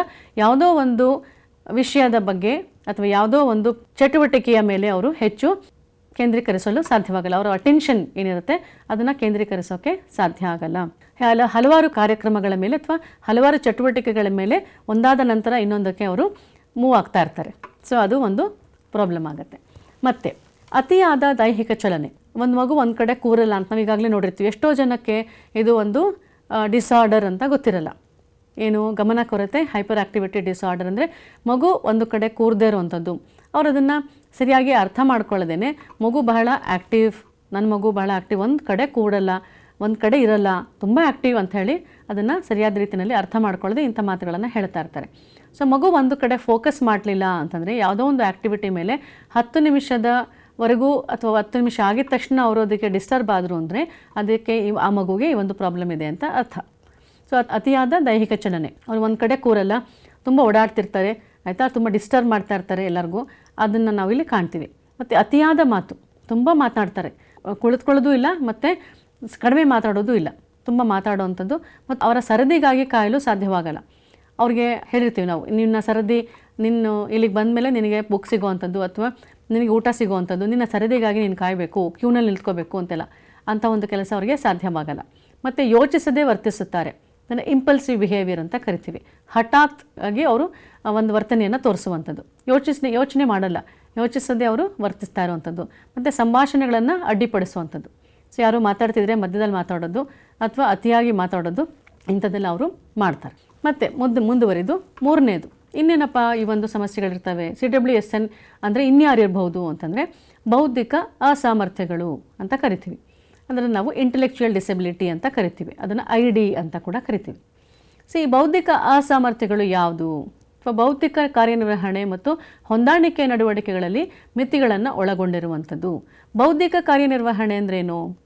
ನಾವು ಈ ಬೌದ್ಧಿಕ ಕಾರ್ಯನಿರ್ವಹಣೆಯಲ್ಲಿ ಒಂದಷ್ಟು ಕಾಗ್ನಿಷನ್ ಅಂತೇನು ಕರಿತೀವಿ, ಜ್ಞಾನವನ್ನು ಪಡ್ಕೊಳ್ಳುವಂಥದ್ದು, ಅದರ ಬಗ್ಗೆ ಮಾತಾಡ್ತೀವಿ. ಜೊತೆಗೆ ಒಂದು ಅಡ್ಜಸ್ಟ್ಮೆಂಟ್ ಅಂತ ಕೂಡ ನಾವು ಕರಿತೀವಿ, ಅಡ್ಯಾಪ್ಟೆಬಿಲಿಟಿ ಅಂತ ಕರಿತೀವಿ. ಆಯಿತಾ? ಇಂಥ ಒಂದು ವಿಷಯಗಳು ಅಥವಾ ಇಂಥ ಒಂದು ವರ್ತನೆಗಳು, ಇಂಥ ಒಂದು ಕಾಂಪಿಟೆನ್ಸಿ ಸಾಮರ್ಥ್ಯಗಳು ಇಲ್ಲದೇ ಇದ್ದರೆ ಅದನ್ನು ನಾವು ಬೌದ್ಧಿಕ ಅಸಾಮರ್ಥ್ಯಗಳು ಅಂತ ಕರಿತೀವಿ, ಅಥವಾ ಬೌದ್ಧಿಕ ಡಿಸಾರ್ಡರ್ ಅಂತ ಕೂಡ ಹೇಳ್ಬೋದು. ಸೊ ಇಲ್ಲಿ ಈ ಒಂದು ID ಅಂತಂದರೆ ಬೌದ್ಧಿಕ ಅಸಾಮರ್ಥ್ಯಗಳನ್ನು ಹೊಂದಿರುವ ಮಕ್ಕಳು ದೈನಂದಿನ ಚಟುವಟಿಕೆಗಳಿಗೆ ಅಗತ್ಯವಿರುವ ತಾರ್ಕಿಕ, ಸಮಸ್ಯೆ ಪರಿಹಾರ ಅಥವಾ ಸಮಸ್ಯೆ ಪರಿಹರಿಸುವ ಮತ್ತು ಹೊಂದಾಣಿಕೆಯ ಕೌಶಲ್ಯಗಳಂತಹ ಬೌದ್ಧಿಕ ಸಾಮರ್ಥ್ಯಗಳೊಂದಿಗೆ ತೊಂದರೆಗಳನ್ನು ಹೊಂದಿರಬಹುದು. ಈ ಎಲ್ಲ ಮಕ್ಕಳಿಗೆ ನಾವೇನು ಯಾವಾಗಲೂ ಎಕ್ಸ್ಪೆಕ್ಟ್ ಮಾಡ್ತೀವಿ ಅಂತಂದರೆ ಆ ಮಗು ತಾರ್ಕಿಕವಾಗಿ ಯೋಚನೆ ಮಾಡಬೇಕು, ಸಮಸ್ಯೆ ಪರಿಹಾರ ಮಾಡ್ಕೋಬೇಕು ಮತ್ತು ಹೊಂದಾಣಿಕೆಯನ್ನು ಮಾಡ್ಕೋಬೇಕು. ಆದರೆ ಈ ಮಕ್ಕಳಿಗೆ ಈ ಎಲ್ಲ ಒಂದು ವಿಷಯಗಳ ಬಗ್ಗೆ ಒಂದು ಕೊರತೆ ಇರುತ್ತೆ. ಏನು ಕೊರತೆ ಇರುತ್ತೆ? ಅವರು ದಿನನಿತ್ಯದ ಜೀವನದಲ್ಲಿ ಅಗತ್ಯವಿರುವಂಥ ತಾರ್ಕಿಕ ಯೋಚನೆ ಅವರಲ್ಲಿ ಇರಲ್ಲ, ತಾರ್ಕಿಕವಾಗಿ ಯೋಚನೆ ಮಾಡೋಕ್ಕೆ ಬರಲ್ಲ. ಮತ್ತು ಅಡ್ಯಾಪ್ಟೆಬಿಲಿಟಿ ಅಂತೇನು ಕರಿತೀವಿ, ಆ ಒಂದು ಅಡ್ಯಾಪ್ಟೆಬಿಲಿಟಿ ಅವರಲ್ಲಿ ಇರಲ್ಲ, ಹೊಂದಿಕೊಳ್ಳುವಂಥದ್ದು ಅಂಥ ಒಂದು ಅವರಲ್ಲಿ ವರ್ತನೆ ಇರಲ್ಲ. ಮತ್ತು ಸಮಸ್ಯೆಗೆ ಪರಿಹಾರ ಕಂಡುಕೊಳ್ಳುವಂಥ ನಿಟ್ಟಿನಲ್ಲಿ ಯೋಚಿಸುವಂಥ ಒಂದಷ್ಟು ಅಂಶಗಳು ಅವರಲ್ಲಿ ಇರಲ್ಲ. ಜೊತೆಗೆ ಹೊಂದಾಣಿಕೆ ಮಾಡ್ಕೊಳ್ಳೋದು ಕೂಡ ಅವರಿಗೆ ಬರಲ್ಲ. ಸೊ ಹೀಗಾಗಿ ಇವರನ್ನು ನಾವು ಬೌದ್ಧಿಕ ಅಸಾಮರ್ಥ್ಯವುಳ್ಳ ಮಕ್ಕಳು ಅಂತ ಹೇಳಿ ಕರೆದಿದ್ದೀವಿ. ಮತ್ತು ಮುಂದುವರೆದು ಮಗುವು ಅದೇ ವಯಸ್ಸಿನ ಗೆಳೆಯರಿಗಿಂತ ನಂತರದ ದಿನಗಳಲ್ಲಿ ಬೆಳವಣಿಗೆ ಮೈಲುಗಳನ್ನು ತಲುಪಬಹುದು. ಉದಾಹರಣೆಗೆ ಉರುಳುವುದು, ಕುಳಿತುಕೊಳ್ಳುವುದು, ತೆವಳುವುದು ಅಥವಾ ನಡೆಯುವುದು. ಇದನ್ನು ನಾವು ಮೈಲಿಗಲ್ಲುಗಳು ಅಂತ ಕರೆದಿದ್ದೀವಿ. ಬೆಳವಣಿಗೆಯ ಹಂತದಲ್ಲಿರುವ ಮೈಲಿಗಲ್ಲುಗಳು. ಈ ಬೌದ್ಧಿಕ ಅಸಾಮರ್ಥ್ಯಗಳನ್ನು ಹೊಂದಿರುವಂಥ ಮಕ್ಕಳು ಅಥವಾ ಅವ್ರನ್ನ ಹೇಗೆ ನಾವು ಗುರುತಿಸಬಹುದು ಚಿಕ್ಕ ವಯಸ್ಸಿನಲ್ಲೇ ಅಂತಂದರೆ, ಆ ಮಗು ತನ್ನ ಸಮಾನ ವಯಸ್ಕರು ಅಥವಾ ತನ್ನ ಕಾಂಟೆಂಪ್ರರಿ ಅಂತ ಏನು ಕರಿತೀವಿ ಅದೇ ವಯಸ್ಸಿನ ಗೆಳೆಯರಿಗಿಂತ ನಂತರದ ದಿನಗಳಲ್ಲಿ ಬೆಳವಣಿಗೆ ಮೈಲಿಗಲ್ಲುಗಳನ್ನು ತಲುಪಬಹುದು. ಯಾವುದ್ಯಾವುದು? ಕ್ರಾಲಿಂಗ್ ಅಂತ ಕರಿತೀವಿ, ಅದು ಅಥವಾ ತೆವಳೋದು, ಉರುಳೋದು, ಕುಳಿತುಕೊಳ್ಳೋದು, ನಡೆಯೋದು, ಇಂಥದನ್ನೆಲ್ಲ ಬಹಳ ನಿಧಾನವಾಗಿ ಮಾಡುವಂಥದ್ದು. ಅಲ್ಲೇ ನಾವು ಸ್ವಲ್ಪ ಮಟ್ಟಿಗೆ ಅದನ್ನು ಗುರುತಿಸ್ಕೊಳ್ಬೋದು, ಮಗುಗೆ ಏನೋ ಪ್ರಾಬ್ಲಮ್ ಇದೆ ಅಂಥೇಳಿ. ಸೊ ಇದನ್ನೆಲ್ಲ ನಾವು ಬೌದ್ಧಿಕ ಅಸಾಮರ್ಥ್ಯಗಳು ಅಂತ ಹೇಳಿ ಕರಿತೀವಿ. ಮತ್ತು ಇನ್ನೇನು ಗುಣಲಕ್ಷಣಗಳಿದ್ದಾವೆ? ಅವರು ನಿಧಾನವಾಗಿ ಮಾತನಾಡಲು ಕಲಿಯುತ್ತಾರೆ ಅಥವಾ ಮಾತನಾಡಲು ತೊಂದರೆಯಾಗುತ್ತದೆ. ಎಲ್ಲ ಮಕ್ಕಳು ಯಾವಾಗ ಮಾತಾಡಬಹುದು? ನಮಗೆ ಈಗಾಗಲೇ ಪಿಯಾಜಿ ಅವರು ಹೇಳಿದ್ದಾರೆ, ಒಂದು 0 ಇಂದ 2 ಇಯರ್ಸ್ ಅದನ್ನು ಸೆನ್ಸರಿ ಮೋಟಾರ್ ಸ್ಟೇಜ್ ಅಂತ, ಗತಿ ಸಂವೇದನಾ ಹಂತ. ಅಲ್ಲಿ ಮಕ್ಕಳು ಒಂದು ಫಿಸಿಕಲ್ ಡೆವಲಪ್ಮೆಂಟ್ ಆಗುತ್ತೆ, ನಡೆಯೋದು, ಕೂತ್ಕೊಳ್ಳೋದು, ಉರುಳೋದು, ಮತ್ತು ತೆವಳೋದು, ಇದೆಲ್ಲ ಆಗಬೇಕು ಅಂತ ಹೇಳ್ತಾರೆ. ಜೊತೆಗೆ ಭಾಷೆ ಕೂಡ ಅದರಲ್ಲಿ ಬೆಳವಣಿಗೆ ಆಗುತ್ತೆ. ಒಂದು ಪದ, 2 ಪದ, ಒಂದು ಸಣ್ಣ ಸೆಂಟೆನ್ಸು, ಒಂದು ಫ್ರೇಸ್ ಅಂತೆಲ್ಲ ಉಪಯೋಗಿಸ್ತಾರೆ ಅಂಥೇಳಿ. ಸೊ ಇಂಥದ್ದೆಲ್ಲ ನಾವು ಅಲ್ಲಿ ನೋಡಿದ್ದೀವಿ. ಅಂಥ ಒಂದಷ್ಟು ಬದಲಾವಣೆಗಳು ಆ ಒಂದು ವಯಸ್ಸಿಗೆ ಆದರೆ ಅದು ನಾರ್ಮಲ್ ಚಿಲ್ಡ್ರನ್ ಅಥವಾ ಸಾಮಾನ್ಯ ಬೆಳವಣಿಗೆ ಆಗ್ತಾಯಿದೆ ಅಂತ ಅರ್ಥ. ಈ ಒಂದು ಮೈಲಿಗಲ್ಲುಗಳಲ್ಲಿ ಏನಾದರೂ ಪ್ರಾಬ್ಲಮ್ ಆದರೆ ಮಗು ಸರಿಯಾದ ಒಂದು ಆ ಏಜ್ಗೆ ಆ ಒಂದು ವಯಸ್ಸಿಗೆ ಅನುಗುಣವಾಗಿ ನಡೆಯುವಂಥದ್ದೋ, ಕೂತ್ಕೊಳ್ಳೋವಂಥದ್ದೋ ಅಥವಾ ತೆವಳೋವಂಥದ್ದು ಮಾಡಲಿಲ್ಲ ಅಂತಂದರೆ ಅಲ್ಲಿ ಮಗುಗೆ ಪ್ರಾಬ್ಲಮ್ ಇದೆ ಅಂತ ಅರ್ಥ. ಜೊತೆಗೆ ನಿಧಾನವಾಗಿ ಕಲಿಯುವಂಥದ್ದು. ಈ 0 to 2 ಇಯರ್ಸ್ ಆದಮೇಲೆ ಇನ್ನೂ ಮಗು ಮಾತಾಡಲಿಲ್ಲ ಅಂತಂದರೆ ಅಲ್ಲಿ ಮಗುಗೆ ಪ್ರಾಬ್ಲಮ್ ಇದೆ ಅಂತ ಅರ್ಥ. ಮುಂದುವರಿದು ಅವರು ವಿಷಯಗಳನ್ನು ನೆನಪಿಟ್ಟುಕೊಳ್ಳಲು ಕಷ್ಟಪಡ್ತಾರೆ. ಈ ಬೌದ್ಧಿಕ ಅಸಾಮರ್ಥ್ಯಗಳು ಹೊಂದಿರುವ ಮಕ್ಕಳು ವಿಷಯಗಳನ್ನು ನೆನಪಿಟ್ಟುಕೊಳ್ಳಲು ಕಷ್ಟಪಡ್ತಾರೆ. ಯಾಕೆಂದರೆ ಅವ್ರಿಗೆ ಕಾಗ್ನೇಟಿವ್ ಡೆವಲಪ್ಮೆಂಟ್ ಅಂತ ಏನು ಕರಿತೀವಿ, ಈ ಒಂದು ಅಭಿವೃದ್ಧಿ ಅವರಲ್ಲಿ ಆಗಿರಲ್ಲ. ಜ್ಞಾನವನ್ನು ಸರಿಯಾದ ರೀತಿಯಲ್ಲಿ ಪಡ್ಕೊಳ್ಳೋಕ್ಕೆ ಸಾಧ್ಯ ಆಗಲ್ಲ.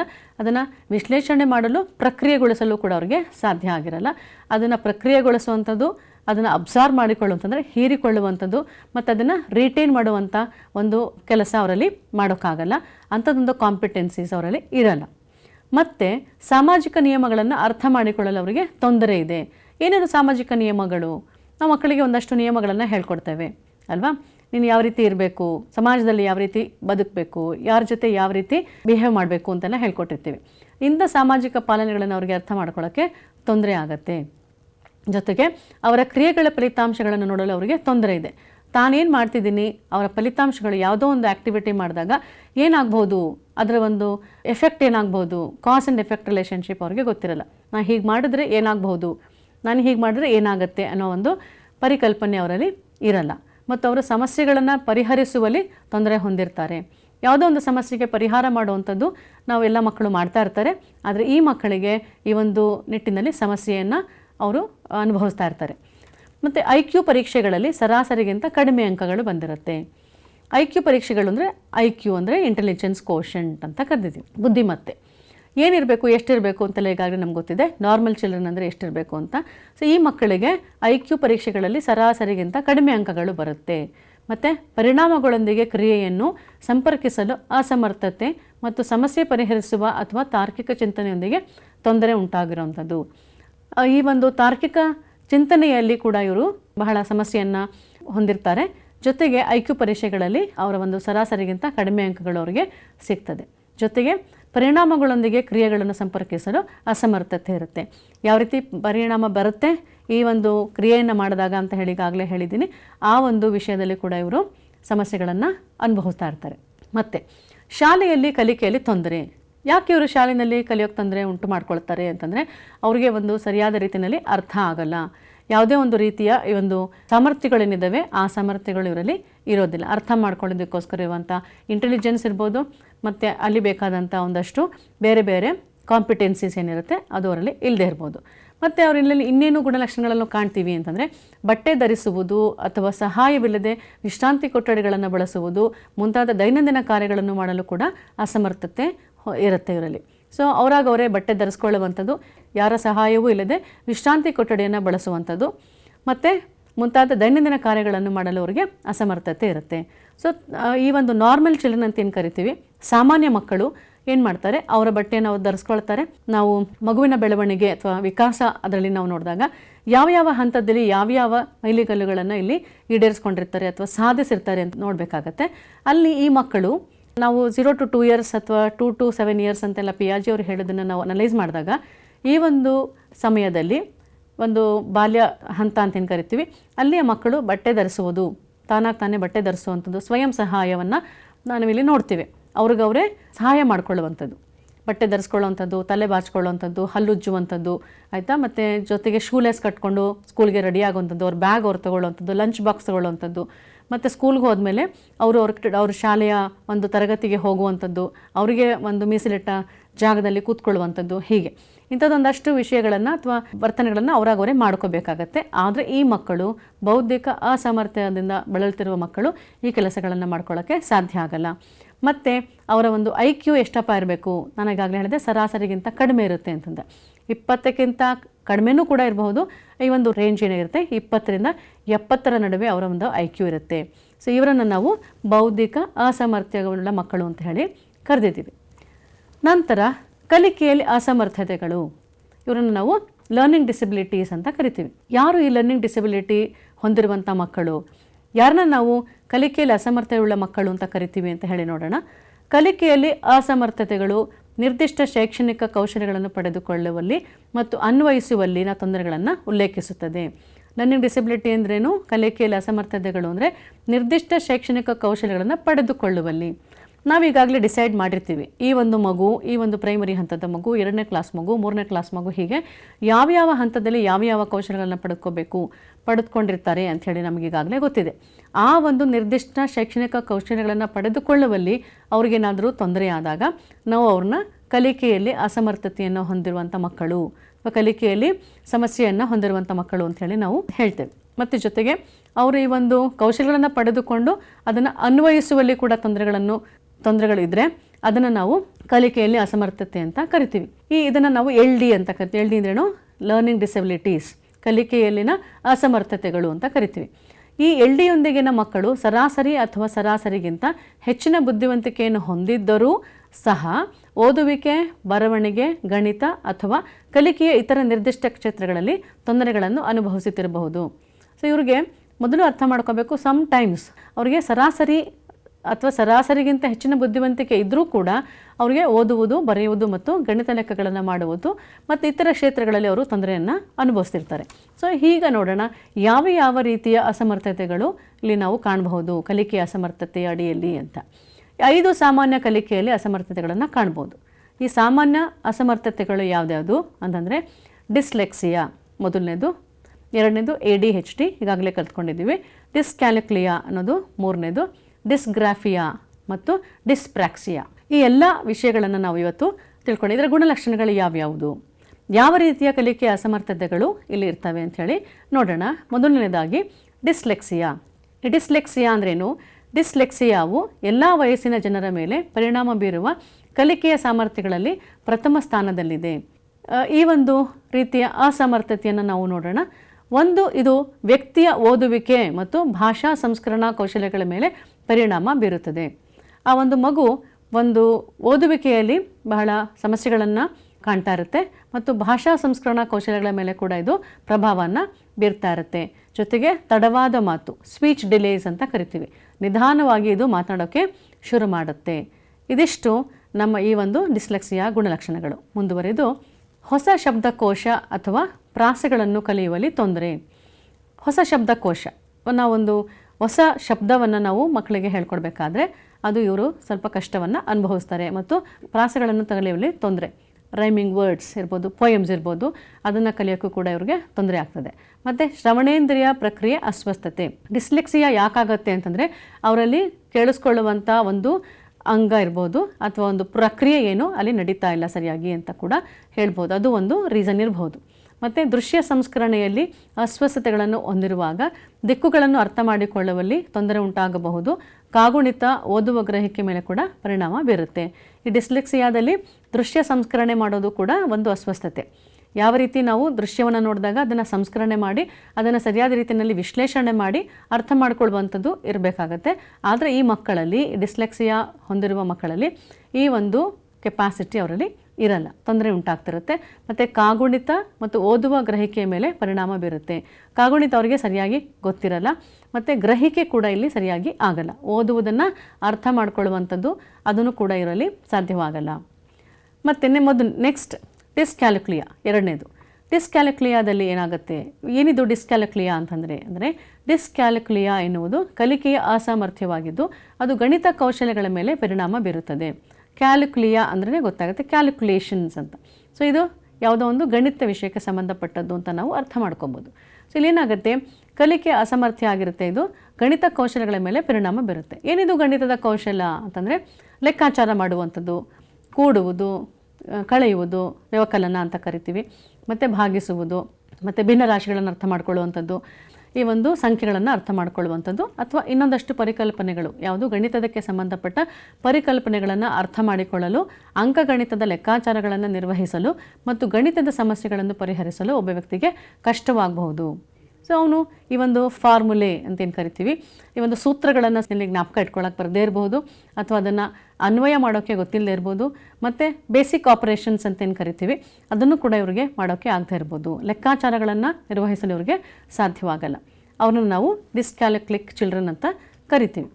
ಮತ್ತು ಮಾಪನ ಮಾಡುವಂಥದ್ದು, ಮೆಷರ್ಮೆಂಟ್, ಯಾವುದೇ ಒಂದು ಮೆಷರ್ಮೆಂಟ್, ನಾವೀಗ ಯಾವುದೋ ಒಂದು ಬುಕ್ ಕೊಟ್ಟು ಇದು ಎಷ್ಟು ಸೆಂಟಿಮೀಟ್ರ್ ಇದೆ ಅಗಲ ಉದ್ದ ಅಂತ ಕೇಳುವಂಥದ್ದು, ಅಥವಾ ಯಾವುದೋ ಒಂದು ಮಾಪನಗಳನ್ನು ಮಾಡೋಕ್ಕೆ ಹೇಳಿದ್ರೆ ಆ ಮಾಪನ ಮಾಡುವ ಒಂದು ಪ್ರಕ್ರಿಯೆಯಲ್ಲಿ ಅವ್ರಿಗೆ ತೊಂದರೆ ಉಂಟಾಗುವಂಥದ್ದನ್ನು ನಾವು ಡಿಸ್ಕ್ಯಾಲ್ಕುಲಿಕ್ ಚಿಲ್ಡ್ರನ್ ಅಂತ ಕರಿತೀವಿ. ಮತ್ತು ಸಮಯದ ಬಗ್ಗೆ ಹೇಳುವಾಗಲೂ ಕೂಡ ಅವ್ರಿಗೆ ಎಷ್ಟು ಗಂಟೆ ಅಂತ ಹೇಳೋಕ್ಕೆ ಬರಲ್ಲ. ಈಗ ಮಕ್ಕಳಿಗೆ ಹೇಳ್ಕೊಟ್ಟಿರ್ತೀವಿ, ದೊಡ್ಡ ಮುಳ್ಳಿಲಿದ್ದರೆ ಚಿಕ್ಕ ಮುಳ್ಳಿಲಿ ಬಂದರೆ ಏನು ಸಮಯ ಇರ್ಬೋದು ಅಂತ, ಅದನ್ನು ಅರ್ಥ ಮಾಡ್ಕೊಳ್ಳೋಕ್ಕೆ ಅವ್ರಿಗೆ ಬರಲ್ಲ. ಮತ್ತು ಅಂದಾಜು ಮಾಡುವಂತಹ ಗಣಿತದ ಪರಿಕಲ್ಪನೆಗಳಲ್ಲಿ ಅವರು ತೊಂದರೆಯನ್ನು ಅನುಭವಿಸ್ತಾರೆ. ಅಂದಾಜು ಮಾಡುವಂಥದ್ದು ಅಂತಂದ್ರೇನು, ನಾವು ಕಾಂಕ್ರೀಟ್ ಎಕ್ಸ್ಪೀರಿಯನ್ಸಸ್ ಕೊಡೋದೇನೆ ನಾವು ಅಂದಾಜು ಮಾಡುವಂಥ ಒಂದು ವಿಷಯಗಳಿಗೆ ಹೆಚ್ಚು ಒತ್ತನ್ನು ಕೊಡುವಂಥದ್ದು. ನೇರ ಅನುಭವಗಳನ್ನು ಅಥವಾ ಮೂರ್ತ ಅನುಭವಗಳನ್ನು ಕೊಟ್ಟಾಗ ಅವ್ರಿಗೆ ಅರ್ಥ ಆಗುತ್ತೆ. ಆದರೆ ನಾವು ಅವ್ರಿಗೆ ಇಮ್ಯಾಜಿನ್ ಮಾಡು, ಅಂದಾಜು ಮಾಡು ಅಂತ ಹೇಳಿರುವಂಥ ಪರಿಕಲ್ಪನೆಗಳಲ್ಲಿ ಅವ್ರಿಗೆ ತೊಂದರೆ ಉಂಟಾಗುತ್ತೆ. ಮತ್ತು ಮೂಲಭೂತ ಗಣಿತ ಸಮಸ್ಯೆಗಳನ್ನು ಹೇಗೆ ಮಾಡಬೇಕೆಂದು ಖಚಿತವಾಗಿ ಅವ್ರಿಗೆ ಗೊತ್ತಿರೋದಿಲ್ಲ. ಮೂಲಭೂತ ಗಣಿತ ಸಮಸ್ಯೆಗಳು ನಾನೀಗಾಗಲೇ ಹೇಳಿದ ಹಾಗೆ ಕೂಡುವುದು, ಕಳೆಯುವುದು, ಭಾಗಾಕಾರ ಮತ್ತು ಭಿನ್ನರಾಶಿ ಇದ್ರ ಬಗ್ಗೆ ಎಲ್ಲ ಅವ್ರಿಗೆ ಸರಿಯಾದ ಮಾಹಿತಿ ಇರಲ್ಲ. ಮತ್ತು ಕಾರ್ಯಾಚರಣೆಯ ಕ್ರಮವನ್ನು ಅನುಸರಿಸಲು ತೊಂದರೆ. ಯಾವುದೋ ಒಂದು ಸ್ಕೆಡ್ಯೂಲ್ ಅಂತೇನು ಕರಿತೀವಿ, ಅವರ ಒಂದು ದಿನನಿತ್ಯದ ಚಟುವಟಿಕೆಗಳನ್ನು ಸರಿಯಾದ ರೀತಿಯಲ್ಲಿ ಅನುಸರಿಸೋಕ್ಕೆ ಅವ್ರಿಗೆ ಗೊತ್ತಿರಲ್ಲ. ಮತ್ತು ಸಂಖ್ಯೆಗಳನ್ನು ಒಟ್ಟಿಗೆ ಎಣಿಸುವುದು ಮತ್ತು ಗುಂಪು ಮಾಡುವುದು ಅವರಿಗೆ ಸವಾಲಿನ ಸಂಗತಿಯಾಗಿರುತ್ತೆ. ಸಂಖ್ಯೆಗಳನ್ನು ಎಣಿಸೋಕ್ಕೂ ಬರಲ್ಲ, ಗುಂಪು ಮಾಡೋಕ್ಕೂ ಬರಲ್ಲ. ಇವಾಗ ಅವ್ರಿಗೆ ಕೇಳಿ, ಎಲ್ಲ ಈವನ್ ನಂಬರ್ಸ್ನ ಒಟ್ಟಿಗೆ ಸೇರಿಸಿ, ಎಲ್ಲ ಆಡ್ ನಂಬರ್ಸ್ನ ಸೇರಿಸಿ, ಭಿನ್ನರಾಶಿಗಳು ಯಾವುದ್ಯಾವುದು, ಅದರಲ್ಲಿ ಮತ್ತೆ ಸಮಭಿನ್ನರಾಶಿ, ವಿಷಮ ಭಿನ್ನರಾಶಿ, ಹೀಗೆ ನಾವು ಅವ್ರಿಗೆ ಕೇಳಿದ್ರೆ, ಅಥವಾ ಅದನ್ನು ಅಸೆಂಡಿಂಗ್ ಆರ್ಡ್ರಲ್ಲಿ ಬರೀರಿ, ಡಿಸೆಂಡಿಂಗ್ ಆರ್ಡ್ರಲ್ಲಿ ಬರೀರಿ ಅಂತಂದರೆ ಅಂಥದ್ದೊಂದಷ್ಟು ಬೇಸಿಕ್ ಆಪರೇಷನ್ಸ್ ಏನಿದೆ ಅದನ್ನು ಅವ್ರಿಗೆ ಮಾಡೋಕ್ಕೆ ಬರಲ್ಲ.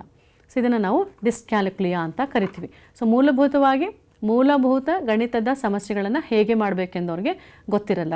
ಬೇಸಿಕ್ ಆಪರೇಷನ್ಸ್ ಅಂತ ಏನು ಕರೆದಿದ್ದೀವಿ ಅದು ಕೂಡ ಅವ್ರಿಗೆ ಗೊತ್ತಿರಲ್ಲ. ಸೊ ಈ ಒಂದು ವಿಷಯವನ್ನು ಪ್ರಕ್ರಿಯೆಗೊಳಿಸೋಕ್ಕೆ ಅವ್ರಿಗೆ ಬರಲ್ಲ, ಆಯಿತಾ. ಇದನ್ನು ನಾವು ಡಿಸ್ಕ್ಯಾಲಕ್ಟಿಕ್ ಚಿಲ್ಡ್ರನ್ ಅಂತ ಕರಿತೀವಿ. ಮುಂದುವರೆದು ಓದುವ ಮತ್ತು ಅಥವಾ ಬರೆಯುವ ಸಮಸ್ಯೆಗಳು ಇರ್ತಾವೆ ಅವ್ರಿಗೆ. ಓದೋಕ್ಕೂ ಬರಲ್ಲ, ಬರೆಯೋಕ್ಕೂ ಬರಲ್ಲ. ನಾವು ಇದನ್ನು ಓದೋಕ್ಕೆ ಬರ್ದಿಲ್ದಿರೋರ್ನೆಲ್ಲ ನಾವು ಡಿಸ್ಲೆಕ್ಸಿಯಾ ಅಂತ ಹೇಳಿ ಕರಿತೀವಿ. ಆದರೆ ಡಿಸ್ಕ್ಯಾಲಕ್ಟಿಕ್ ಚಿಲ್ಡ್ರನಲ್ಲೂ ಕೂಡ ಈ ಒಂದು ಓದುವ ಮತ್ತು ಬರೆಯುವ ಸಮಸ್ಯೆಗಳು ಸ್ವಲ್ಪ ಮಟ್ಟಿಗೆ ಇರುತ್ತೆ. ಮತ್ತು ಗಣಿತದೊಂದಿಗೆ ತೊಂದರೆಗಳಿರುತ್ತೆ. ಮತ್ತು ಕಳಪೆ ಸ್ಮರಣೆಯಲ್ಲಿ ಬಹಳ ತೊಂದರೆ ಉಂಟಾಗುತ್ತೆ. ದೀರ್ಘಾವಧಿ ಸ್ಮರಣೆ ಆಗಿರ್ಬೋದು, ಅಲ್ಪಾವಧಿ ಸ್ಮರಣೆ ಆಗಿರ್ಬೋದು. ಸ್ಮರಣೆಯಲ್ಲಿ ತೊಂದರೆ, ಜ್ಞಾಪಕ ಇಟ್ಕೊಳ್ಳೋಕ್ಕೆ ಸಾಧ್ಯ ಆಗಲ್ಲ. ಯಾವುದೋ ನಿನ್ನೆ ಕಲ್ತಿದ್ದನ್ನು ಮರ್ತಿರ್ತಾರೆ, ಬೆಳಗ್ಗೆ ಕಲ್ತಿದ್ದನ್ನು ಮರ್ತಿರ್ತಾರೆ. ಆಮೇಲೆ ಯಾವುದೇ ಫಾರ್ಮುಲಾಗಳನ್ನು ನೆನಪು ಬರಲ್ಲ, ಸೂತ್ರಗಳು ನೆನಪಾಗಲ್ಲ. ಮತ್ತು ಯಾವುದೋ ಒಂದು operation, basic operation, mathematical operations, ಅದಕ್ಕೆ ಪ್ರೊಸೀಜರು ಅದನ್ನೆಲ್ಲ ಅವ್ರಿಗೆ ಗೊತ್ತಿರಲ್ಲ, ಬೇಗ ಮರ್ತೋಗ್ತಾರೆ. ಮತ್ತು ಗಮನ ನೀಡುವ ತೊಂದರೆಗಳು, ಗಮನ ನೀಡೋಕ್ಕೂ ಸಾಧ್ಯ ಆಗಲ್ಲ. ಅಂದರೆ ಅಟೆನ್ಷನ್ ಕೂಡ ಅವರಲ್ಲಿ ಸರಿಯಾಗಿ ಇರಲ್ಲ. ಮತ್ತು ನಿರ್ದೇಶನಗಳನ್ನು ಅನುಸರಿಸುವಲ್ಲಿ ತೊಂದರೆ, ಮುಜುಗರ ಮತ್ತು ಸಮಯವನ್ನು ಹೇಳುವಲ್ಲಿ ತೊಂದರೆ. ಈಗ ಏನೋ ಒಂದು ಮಗುಗೆ ಹೇಳ್ತೀವಿ, ಒಂದು 8 ವರ್ಷ ಆಯಿತು, ಮಗುಗೆ ನಿನ್ನೂ ಟೈಮ್ ಹೇಳೋಕ್ಕೆ ಬರಲ್ವೇನೋ, ಎಷ್ಟು ಟೈಮ್ ಈಗ ನೋಡು ಅಂತಂದರೆ ಮಗುಗೆ ಆ ಒಂದು ಸಮಯವನ್ನು ಕೂಡ ನೋಡೋಕ್ಕೆ, ಗಡಿಯಾರದಲ್ಲಿ ನೋಡೋಕ್ಕೆ ಹೇಳೋಕ್ಕೆ ಬರಲ್ಲ. ಮತ್ತು ಸಂಘಟಿತವಾಗಿ ಉಳಿಯುವಲ್ಲಿ ತೊಂದರೆಗಳು. ಸಂಘಟಿತವಾಗಿ ಉಳಿಬೇಕು ಅಂದ್ರೇನು, ಆರ್ಗನೈಸ್ಡ್ ವೇ ಆಫ್ ಲೈಫ್ ಅಂತ. ಸೊ ಯಾವುದೋ ಒಂದು ರೀತಿಯಲ್ಲಿ ಅವರು ನೀಟಾಗಿ ಆರ್ಗನೈಸ್ಡ್ ವೇನಲ್ಲಿ ಅವ್ರ ಲೈಫ್ನ ಲೀಡ್ ಮಾಡಬೇಕು. ಜೊತೆಗೆ ಅದನ್ನು ಪ್ರಿಯಾರಿಟೈಸ್ ಮಾಡಬೇಕು. ಅಂದರೆ ಯಾವ ಯಾವ ವಿಷಯಗಳು ಪ್ರಾಮುಖ್ಯತೆಯನ್ನು ಕೊಡಬೇಕು ಮತ್ತು ಹೆಚ್ಚು ಪ್ರಾಮುಖ್ಯತೆಯನ್ನು ಕೊಡಬೇಕು, ಯಾವ ಯಾವ ಆ್ಯಕ್ಟಿವಿಟೀಸ್ನ ಮೊದಲು ಮಾಡಬೇಕು, ಆಮೇಲೆ ಮಾಡಬೇಕು, ಹೀಗೆಲ್ಲ ಅವರು ಸರಿಯಾದ ರೀತಿಯಲ್ಲಿ ಪ್ಲ್ಯಾನ್ ಮಾಡಬೇಕಾಗತ್ತಲ್ಲ. ಆ ಪ್ಲ್ಯಾನ್ ಮಾಡೋವಂಥದ್ದು ಕೂಡ ಇವರಲ್ಲಿ ಒಂದು ಕೆಪಾಸಿಟಿ, ಸಾಮರ್ಥ್ಯ ಇರಲ್ಲ. ಇದನ್ನು ಸಂಘಟಿತವಾಗಿ ಉಳಿಯುವಲ್ಲಿ ತೊಂದರೆಗಳು ಅಂಥೇಳಿ ನಾವು ಕರಿತೀವಿ. ಇವರನ್ನು ನಾವು ಡಿಸ್ಕ್ಯಾಲಕ್ಟಿಕ್ ಚಿಲ್ಡ್ರನ್ ಅಂತ ಕರೆದಿದ್ದೀವಿ. ಮತ್ತು ನೆಕ್ಸ್ಟು ಮಾತು ಮತ್ತು ಭಾಷಾ ಅಸ್ವಸ್ಥತೆಗಳು. ಮಾತಿನಲ್ಲಿ ಒಂದು ತೊಂದರೆಯನ್ನು ಅನುಭವಿಸುವಂಥದ್ದು, ಭಾಷೆಯಲ್ಲಿ ಒಂದು ತೊಂದರೆಯನ್ನು ಅನುಭವಿಸುವಂಥದ್ದು. ಮಾತು ಮತ್ತು ಭಾಷಾ ಅಸ್ವಸ್ಥತೆಗಳು ಪರಿಣಾಮಕಾರಿಯಾಗಿ ಸಂವಹನ ಮಾಡುವ ಮಗುವಿನ ಸಾಮರ್ಥ್ಯದ ಮೇಲೆ ಪರಿಣಾಮ ಬೀರುತ್ತದೆ. ನಮಗೆ ಭಾಷೆ ಯಾಕೆ ಬೇಕು? ಈ ಭಾಷಾ ಅಸ್ವಸ್ಥತೆಗಳು ಎಲ್ಲಿ ಕಾಣ್ತೀವಿ ಅಂತಂದರೆ, ಯಾರು ಸರಿಯಾಗಿ ಮಾತನಾಡೋಕ್ಕಾಗಲ್ವೋ ಅವರು, ಸ್ಪೀಚ್ ಡಿಲೇಸ್ ಅಂತ ಕರಿತೀವಿ. ಅಥವಾ ಮಾತನಾಡೋಕ್ಕೆ ಸರಿಯಾಗಿ ಬರದೇ ಇರುವಂಥದ್ದು, ಭಾಷೆಯನ್ನು ಸರಿಯಾಗಿ ಬರದೇ ಇರುವಂಥದ್ದು, ಆರ್ಟಿಕ್ಯುಲೇಷನ್ ಆಗದೇ ಇರುವಂಥದ್ದು, ಪ್ರೊನೌನ್ಸಿಯೇಷನ್ ಆಗದೇ ಇರುವಂಥದ್ದು, ಆಯಿತಾ. ಇದನ್ನೆಲ್ಲ ನಾವು ಭಾಷಾ ಮತ್ತು ಮಾತು ಅಸ್ವಸ್ಥತೆಗಳು ಅಂತ ಕರಿತೀವಿ. ಮಾತನಾಡೋಕ್ಕೆ ಸಾಧ್ಯ ಆಗದೇ ಇರ್ಬೋದು, ಅಥವಾ ಭಾಷೆಯನ್ನು ಸರಿಯಾಗಿ ಅರ್ಥ ಮಾಡ್ಕೊಳ್ದೇ ಇರುವಂಥದ್ದು ಕೂಡ ಇಲ್ಲಿ ನಡೀತಾ ಇರುತ್ತೆ. ಈ ಅಸ್ವಸ್ಥತೆಗಳು ಉಚ್ಚಾರಣೆ ತೊಂದರೆಗಳು, ಭಾಷಾ ವಿಳಂಬಗಳು ಅಥವಾ ಅಭಿವ್ಯಕ್ತಿಶೀಲ ಅಥವಾ ಗ್ರಹಿಸುವ ಭಾಷಾ ಕೌಶಲ್ಯಗಳನ್ನು ದುರ್ಬಲತೆಗಳನ್ನು ಒಳಗೊಂಡಿರ್ಬೋದು. ಏನಿದು ಭಾಷಾ ವಿಳಂಬಗಳು ಅಂತಂದರೆ, ಅವರು ಭಾಷೆಯನ್ನು ಕಲಿಯೋಕ್ಕೆ ತುಂಬ ವಿಳಂಬ ಆಗ್ತದೆ, ಭಾಷೆಯನ್ನು ನಿಧಾನವಾಗಿ ಕಲಿತಾರೆ, ಉಚ್ಚಾರಣೆ ತೊಂದರೆಗಳಾಗ್ತಾ ಇರ್ತದೆ, ಸರಿಯಾಗಿ ಉಚ್ಚಾರಣೆ ಮಾಡೋಕ್ಕೆ ಬರಲ್ಲ, ಸ್ಪಷ್ಟತೆ ಇರಲ್ಲ, ಇನ್ನು ಸರಿಯಾದ ರೀತಿಯಲ್ಲಿ ಉಚ್ಚಾರಣೆ ಮಾಡೋಕ್ಕೆ ಬರಲ್ಲ. ಏನು ಮಾಡ್ಬೋದು ಇಂಥ ಮಕ್ಕಳಿಗೆ ಅಂತಂದರೆ, ನಾವು ಸ್ಪೀಚ್ ಥೆರಪಿ ಅಂತ ಈಗಾಗಲೇ ನೋಡಿದ್ದೀವಲ್ಲ, IEP ಪ್ಲ್ಯಾನ್ನಲ್ಲಿ ಸ್ಪೀಚ್ ಥೆರಪಿಯನ್ನು ಮಾಡುವಂಥದ್ದು, ಯಾವುದೋ ಒಂದು ತಜ್ಞರು ಅಲ್ಲಿ ಬಂದು ಹೇಳ್ಕೊಡುವಂಥದ್ದು, ಇಂಥದ್ದೆಲ್ಲ ಆಗಬೇಕಾಗತ್ತೆ. ಸೊ ಭಾಷಾ ವಿಳಂಬಗಳು ಆಗ್ತಾ ಇರುತ್ತೆ, ತೊಂದರೆಗಳು ಉಂಟಾದ್ರೆ ಫೆನೆಟಿಕ್ಸ್ ಅಂತ ಏನು ಕರಿತೀವಿ, ಅಲ್ಲಿ ಕೂಡ ಅವರಿಗೆ ಉಚ್ಚಾರಣೆ ಹೇಗೆ ಮಾಡಬೇಕು ಅಂತ ಹೇಳ್ಕೊಡ್ತಾರೆ. ಆಮೇಲೆ ಈ ಒಂದು ಸ್ಪೀಚ್ ಥೆರಪಿಯಲ್ಲಿ ಲಿಪ್ ಮೂಮೆಂಟ್ ಮೂಲಕ ಅವರು ಕಲ್ತ್ಕೊಳ್ಳುವಂಥದ್ದು. ಏನಾದರೂ ಅವ್ರಿಗೆ ಹೇಳ್ಕೊಡ್ಬೇಕಾದ್ರೆ ನಾವು ಈ ಒಂದು ತುಟಿಯನ್ನು ಯಾವ ರೀತಿ ಅಲ್ಲಾಡಿಸ್ತೀವಿ ಅಂತ ಹೇಳಿ ನೋಡುವಂಥದ್ದು, ಅದರಲ್ಲೂ ಕೂಡ ಅವರು ನೋಡ್ಕೊಳ್ತಾರೆ ಯಾವ ರೀತಿ ನಾವು ಉಚ್ಚಾರಣೆಯನ್ನು ಮಾಡಬೇಕಾಗತ್ತೆ ಅಂತ ಹೇಳಿ. ಮತ್ತು ಅಭಿವ್ಯಕ್ತಿಶೀಲ ಅಥವಾ ಗ್ರಹಿಸುವ ಭಾಷಾ ಕೌಶಲ್ಯಗಳನ್ನು ದುರ್ಬಲತೆ. ಗ್ರಹಿಸುವ ಭಾಷಾ ಕೌಶಲ್ಯಗಳು, ಯಾವ ರೀತಿ ಅವರು ಭಾಷೆಯನ್ನು ಗ್ರಹಿಸಬೇಕು, ಯಾವ ರೀತಿ ಅದನ್ನು ಅರ್ಥ ಮಾಡ್ಕೋಬೇಕು, ಯಾವ ರೀತಿ ಅದನ್ನು ಪ್ರಕ್ರಿಯೆಗೊಳಿಸಬೇಕು ಅನ್ನೋದನ್ನು ಕೂಡ ಅವ್ರಿಗೆ ಗೊತ್ತಿರಲ್ಲ. ಅಭಿವ್ಯಕ್ತಿ ಮಾಡಬೇಕು, ಅದನ್ನು ಎಕ್ಸ್ಪ್ರೆಸ್ ಮಾಡಬೇಕು ಅನ್ನೋದು ಕೂಡ ಅವರಿಗೆ ಸರಿಯಾದ ರೀತಿಯಲ್ಲಿ ಗೊತ್ತಿರಲ್ಲ. ಸೊ ಇಂಥ ಮಕ್ಕಳಿಗೆ ನಾವೇನಂತ ಕರಿತೀವಿ, ಭಾಷಾ ಮತ್ತು ಭಾಷಾ ಅಸ್ವಸ್ಥತೆಗಳುಳ್ಳ ಮಕ್ಕಳು ಅಂತ ಕರಿತೀವಿ. ನೆಕ್ಸ್ಟ್ ಡಿಸ್ಗ್ರಾಫಿಯಾದಲ್ಲಿ ನಾವೀಗಾಗಲೇ 5 ಅಸ್ವಸ್ಥತೆಗಳನ್ನು ನೋಡ್ತಾ ಇದ್ವಿ. ಅದರಲ್ಲಿ 3ನೇದು ಡಿಸ್ಗ್ರಾಫಿಯಾ. ಈ ಡಿಸ್ಗ್ರಾಫಿಯಾ ಎನ್ನುವುದು ಕಲಿಕೆಯ ಅಸಾಮರ್ಥ್ಯವಾಗಿದ್ದು, ಅದು ವ್ಯಕ್ತಿಯ ಬರೆಯುವ ಸಾಮರ್ಥ್ಯದ ಮೇಲೆ ಪರಿಣಾಮ ಬೀರುತ್ತೆ. ಡಿಸ್ಕ್ಯಾಲಕ್ಟಿಕ್ ಅಂತ ಕ್ಯಾಲ್ಕುಲೇಷನ್ ಮಾಡೋಕ್ಕೂ ಕೂಡ ಅವ್ರಿಗೆ ಬರಲ್ಲ ಅಂತ ನಮ್ಗೆ ಗೊತ್ತಾಯಿತು. ಡಿಸ್ಗ್ರಾಫಿಯಾ ಅಂದರೆ ಬರೆಯೋದು. ಸೊ ಈ ಬರೆಯುವ ಒಂದು ಸಾಮರ್ಥ್ಯಗಳ ಮೇಲೆ ಇದು ಪರಿಣಾಮ ಬೀರುತ್ತೆ. ಅವ್ರಿಗೆ ಇದನ್ನು ನಾವು ಅಸಾಮರ್ಥ್ಯ ಅಂತ ಕರಿತೀವಿ.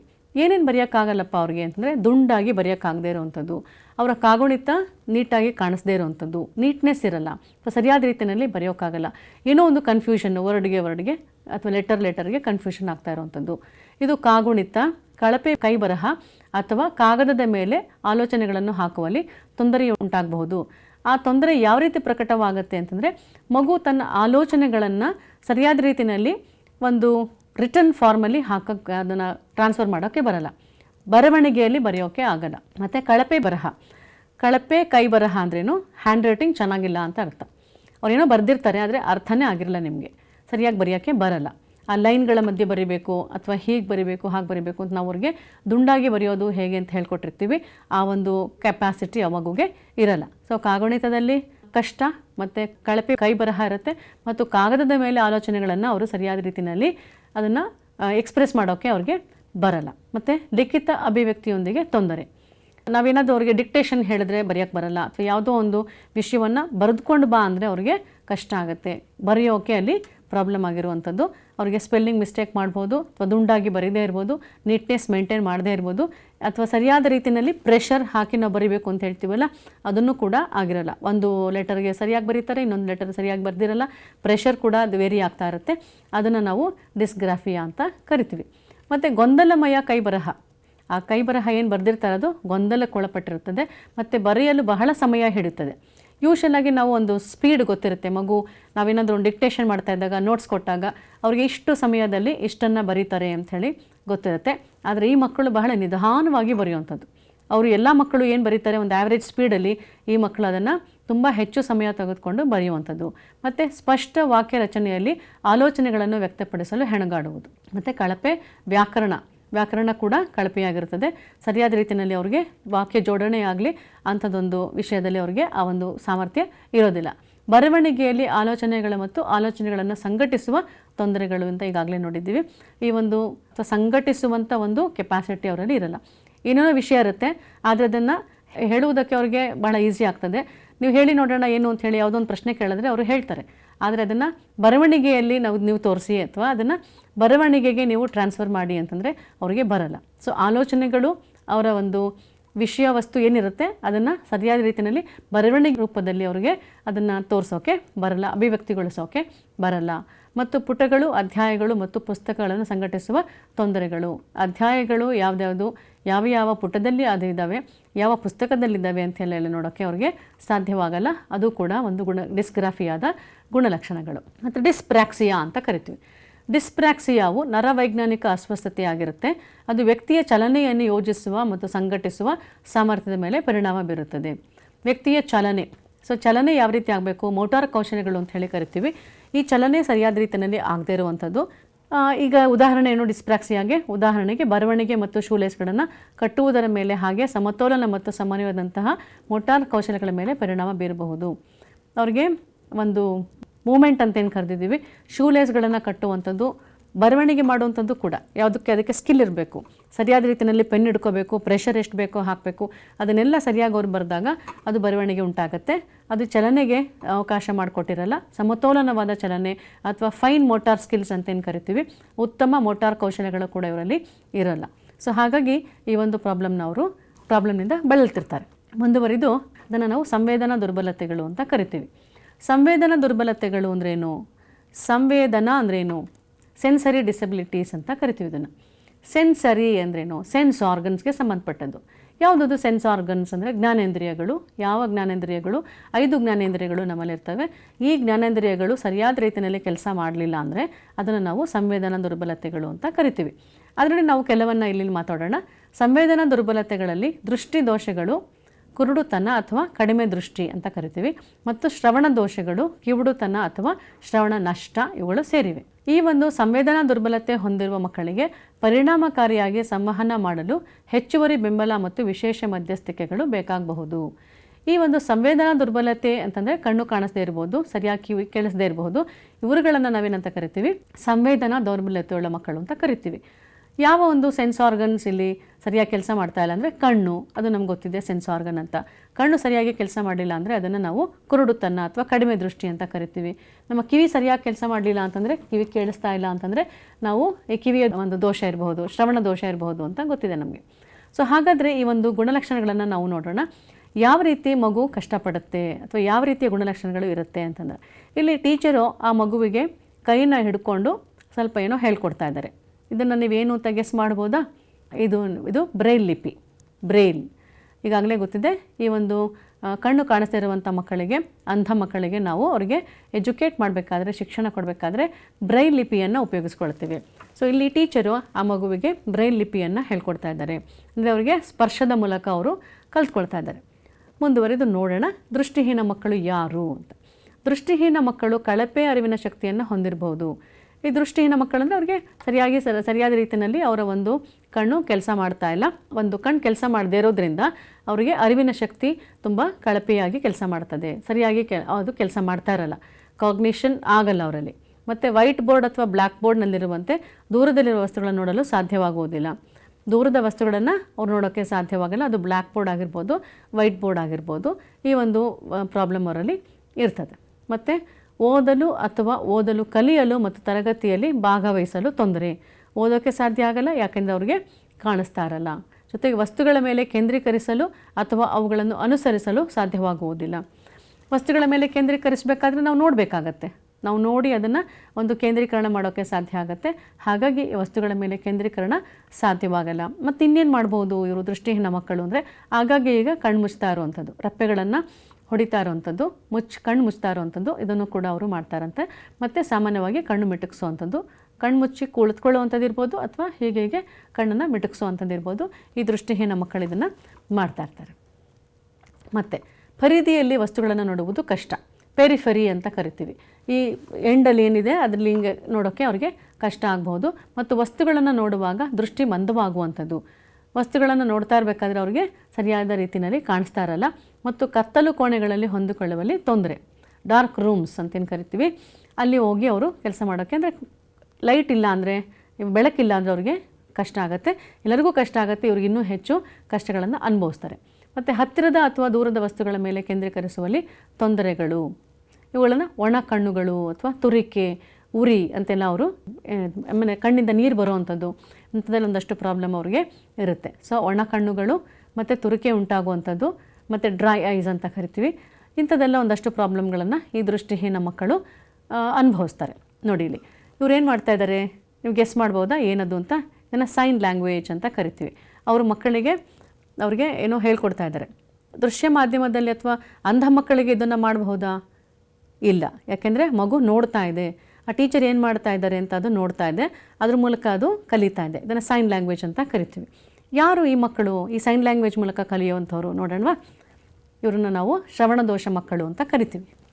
ಯಾರಿದು ಶ್ರವಣದೋಷ ಮಕ್ಕಳು ಅಂತಂದರೆ, ಅವರ ಒಂದು ಕಿವಿ ಈ ಒಂದು ಅಂಗ ಸರಿಯಾಗಿ ಕೆಲಸ ಮಾಡದೇ ಇರುವಂಥದ್ದು, ಯಾವುದೋ ಒಂದು ಸಮಸ್ಯೆ ಈ ಒಂದು ಕಿವಿಯ ಅಥವಾ ಕೇಳುವ ಪ್ರಕ್ರಿಯೆಯಲ್ಲಿ ಸರಿಯಾದ ಒಂದು ಕೆಲಸ ಮಾಡ್ತಾ ಇಲ್ಲ ಅಂತ ಅರ್ಥ. ಈ ಮಕ್ಕಳ ಒಂದು ಗುಣಲಕ್ಷಣಗಳು ಏನಪ್ಪ ಅಂತಂದರೆ, ಸೀಮಿತ ಅಥವಾ ಅಸ್ಪಷ್ಟ ಭಾಷೆಯನ್ನು ಹೊಂದಿರುವುದು. ಭಾಷೆ ಬಹಳ ಸೀಮಿತವಾಗಿರ್ಬೋದು, ಜಾಸ್ತಿ ಮಾತಾಡಲ್ಲ, ಅಥವಾ ಮಾತಾಡಿದ್ರೂ ಕೂಡ ಭಾಷೆ ಬಹಳ ಅಸ್ಪಷ್ಟವಾಗಿರುವಂಥದ್ದು. ನಿರ್ದೇಶನಗಳನ್ನು ಅನುಸರಿಸುತ್ತಿಲ್ಲ ಅಥವಾ ಗಮನ ಕೊಡುತ್ತಿಲ್ಲ. ನಾವು ಯಾವುದೋ ಒಂದು ನಿರ್ದೇಶನಗಳನ್ನು ಕೊಡ್ತಾ ಇದ್ದರೆ ಆ ಮಗು ಅದನ್ನು ಅನುಸರಿಸಲ್ಲ, ಅದಕ್ಕೆ ಕೇಳಿಸ್ತಾ ಇಲ್ಲ, ಗಮನ ಕೊಡಲ್ಲ. ಅದನ್ನು ಸೆಲೆಕ್ಟಿವ್ ಹಿಯರಿಂಗ್ ಅಂತ ಕರಿತೀವಿ. ಯಾವ್ಯಾವ ವಿಷಯಗಳನ್ನು ಅದಕ್ಕೆ ಬೇಕೋ ಅಷ್ಟು ಮಾತ್ರ ಅದು ಕೇಳುವಂಥ ಕೆಲಸವನ್ನು ಮಾಡುತ್ತೆ. ಮತ್ತು ಮಾಹಿತಿಯನ್ನು ಪುನರಾವರ್ತಿಸಲು ಕೇಳುವುದು, ಮತ್ತು ಅದು ಸರಿಯಾಗಿ ಕೇಳಿಸ್ದೇ ಇರೋದ್ರಿಂದ ಇನ್ನೊಂದು ಸಲ ಅದನ್ನು ಪುನರಾವರ್ತನೆ ಮಾಡಿ ಅಂತ ಕೇಳ್ಬೋದು. ಮತ್ತು ಶಾಲೆಯ ಗಂಟೆ ಅಥವಾ ಬೆಳಗಿನ ಘೋಷಣೆಗಳಂತಹ ದೈನಂದಿನ ಶಬ್ದಗಳನ್ನು ಕೇಳಲು ಸಾಧ್ಯವಾಗುವುದಿಲ್ಲ. ಅದಕ್ಕೆ ನಾವು ಒಂದು ಪೀರಿಯಡ್ ಆಗಿದ ತಕ್ಷಣ ನಮಗೆ ಗಂಟೆಯ ಶಬ್ದ ಕೇಳಿಸುತ್ತೆ, ನಮ್ಗೆ ಗೊತ್ತಾಗುತ್ತೆ. ಅಥವಾ ಇನ್ನೇನೋ ಬೇರೆ ಬೇರೆ ಸೌಂಡ್ಗಳು ಇರುತ್ತೆ ನಮಗೆ, ನಾವು ಅದನ್ನು ಅರ್ಥ ಮಾಡ್ಕೊಳ್ತೀವಿ, ಅದನ್ನು ನೀಟಾಗಿ ನಾವು ಮಾಡ್ತೀವಿ, ಪರ್ಸೆಪ್ಷನ್ ಆಗ್ತಾ ಇರುತ್ತೆ. ಆದರೆ ಈ ಮಕ್ಕಳಿಗೆ ಈ ಒಂದು ಸಮಸ್ಯೆ ಅವರಿಗೆ ಇರುತ್ತೆ. ಇಂಥದ್ದೊಂದು ಶಬ್ದಗಳೇನಿದೆ ಅದನ್ನು ಆಲಿಸೋಕ್ಕೆ ಸಾಧ್ಯವಾಗಲ್ಲ, ಅದನ್ನು ವಿಶ್ಲೇಷಣೆ ಮಾಡೋಕ್ಕೂ ಕೂಡ ಸಾಧ್ಯವಾಗಲ್ಲ.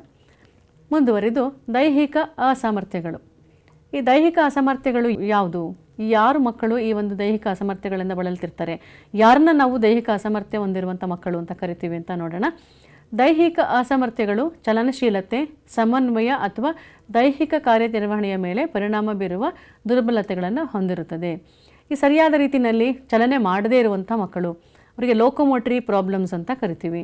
ಕೈ ಕಾಲು ಸರಿಯಾಗಿ ಕೆಲಸ ಮಾಡ್ತಾ ಇಲ್ಲ, ಆಯಿತಾ, ಅಥವಾ ಅವರ ಮಸ್ಕ್ಯುಲರ್ ಕೋಆರ್ಡಿನೇಷನ್ ಸರಿಯಾಗಿ ಆಗ್ತಾ ಇಲ್ಲ ಅಂತ ಅರ್ಥ.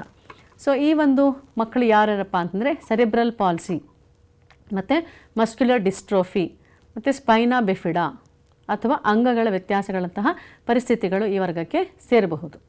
ನಾವು ಮುಂದೆ ನೋಡೋಣ ಸೆರೆಬ್ರಲ್ ಪಾಲ್ಸಿ ಅಂದ್ರೇನು, ಅಲ್ಲಿ ಒಂದು ಮಗು ಯಾವ ರೀತಿಯ ಪ್ರಾಬ್ಲಮ್ಗಳನ್ನು ಫೇಸ್ ಮಾಡುತ್ತೆ ಅಂತ ಹೇಳಿ ನೋಡೋಣ. ಇವ್ರನ್ನೆಲ್ಲ ನಾವು ದೈಹಿಕ ಅಸಾಮರ್ಥ್ಯ ಹೊಂದಿರುವಂಥ ಮಕ್ಕಳು ಅಂತ ಕರಿತೀವಿ. ಮತ್ತು ವಸ್ತುಗಳನ್ನು ಗ್ರಹಿಸುವುದು ಅಥವಾ ಕುಶಲತೆಯಿಂದ ನಿರ್ವಹಿಸುವುದರ ಸಮಸ್ಯೆಗಳನ್ನು ಇವರು ಹೊಂದಿರ್ಬೋದು. ಮತ್ತು ಸಂವಹನ ಸಮಸ್ಯೆಗಳನ್ನು ಕೂಡ ಹೊಂದಿರ್ತಾರೆ, ಗ್ರಹಿಕೆ ಸಮಸ್ಯೆಗಳನ್ನು ಕೂಡ ಹೊಂದಿರ್ತಾರೆ ಅಂಥೇಳಿ ನಾವು ಗಮನಿಸಬೇಕಾಗುತ್ತೆ. ಮತ್ತು ಪ್ರತಿಫಲಿತ ಚಲನೆಗಳು ಮತ್ತು ಅಥವಾ ಸ್ವಯಂಚಾಲಿತ ಚಲನಶೀಲತೆಗೆ ಸಂಬಂಧಿಸಿದ ಸಮಸ್ಯೆಗಳನ್ನು ಅವರು ಹೊಂದಿರ್ತಾರೆ. ಸ್ವಯಂಚಾಲಿತ ಚಲನಶೀಲತೆ, ತಾವಾಗ ತಾವೇ ಅದನ್ನು ನಡೆಯುವಂಥದ್ದು, ಚಲನೆ ಮಾಡುವಂಥದ್ದು, ಇಂಥ ಒಂದು ಸಾಮರ್ಥ್ಯಗಳು ಈ ಮಗುವಿನಲ್ಲಿ ಇರಲ್ಲ. ನಾವು ಅದನ್ನು ಮುಂದೆ ನಮ್ಮ ಸೆರಿಬ್ರಲ್ ಪಾಲ್ಸಿಯ ಬಗ್ಗೆ ಮಾತನಾಡುವಾಗ ಈ ಒಂದು ಲಕ್ಷಣಗಳನ್ನು ನೋಡೋಣ. ಭಾವನಾತ್ಮಕ ಮತ್ತು ವರ್ತನೆಯ ಅಸ್ವಸ್ಥತೆಗಳು. ಏನಿದು ಭಾವನಾತ್ಮಕ ಅಸ್ವಸ್ಥತೆಗಳು, ವರ್ತನೆಯ ಅಸ್ವಸ್ಥತೆಗಳು?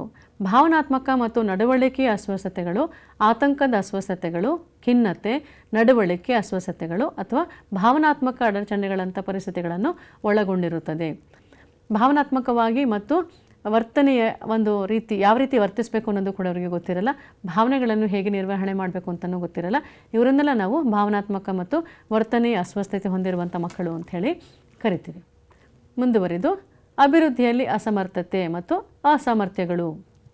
ಏನಿದು ಅಭಿವೃದ್ಧಿಯಲ್ಲಿ ಅಸಮರ್ಥತೆಯನ್ನು ಹೊಂದಿರುವಂಥದ್ದು ಅಂತ ನೋಡಿದಾಗ, ಈ ಬೆಳವಣಿಗೆಯ ಅಸಾಮರ್ಥ್ಯಗಳು ದೈಹಿಕ, ಕಲಿಕೆ, ಭಾಷೆ ಅಥವಾ ನಡವಳಿಕೆಯ ಕ್ಷೇತ್ರಗಳಲ್ಲಿ ದುರ್ಬಲತೆಯಿಂದಾದ ಪರಿಸ್ಥಿತಿಗಳ ಗುಂಪಾಗಿರುತ್ತೆ.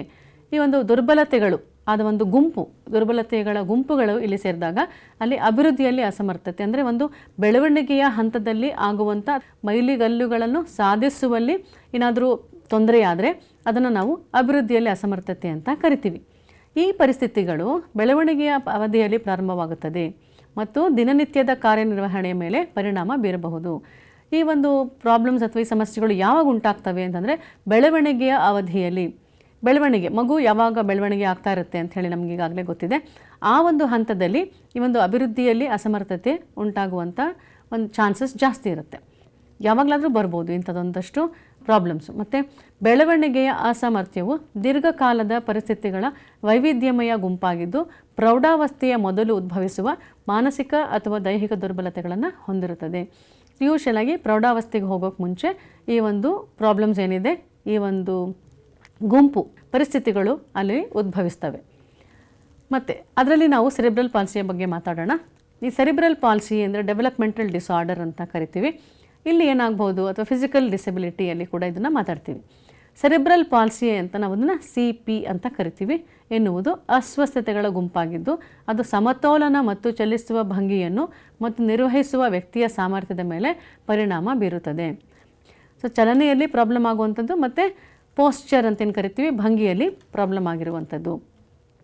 ಮತ್ತು ಅನೇಕರು ಬೌದ್ಧಿಕ ಅಸಾಮರ್ಥ್ಯದಂತಹ ಸಂಬಂಧಿತ ಪರಿಸ್ಥಿತಿಗಳನ್ನು ಸಹ ಹೊಂದಿರ್ತಾರೆ.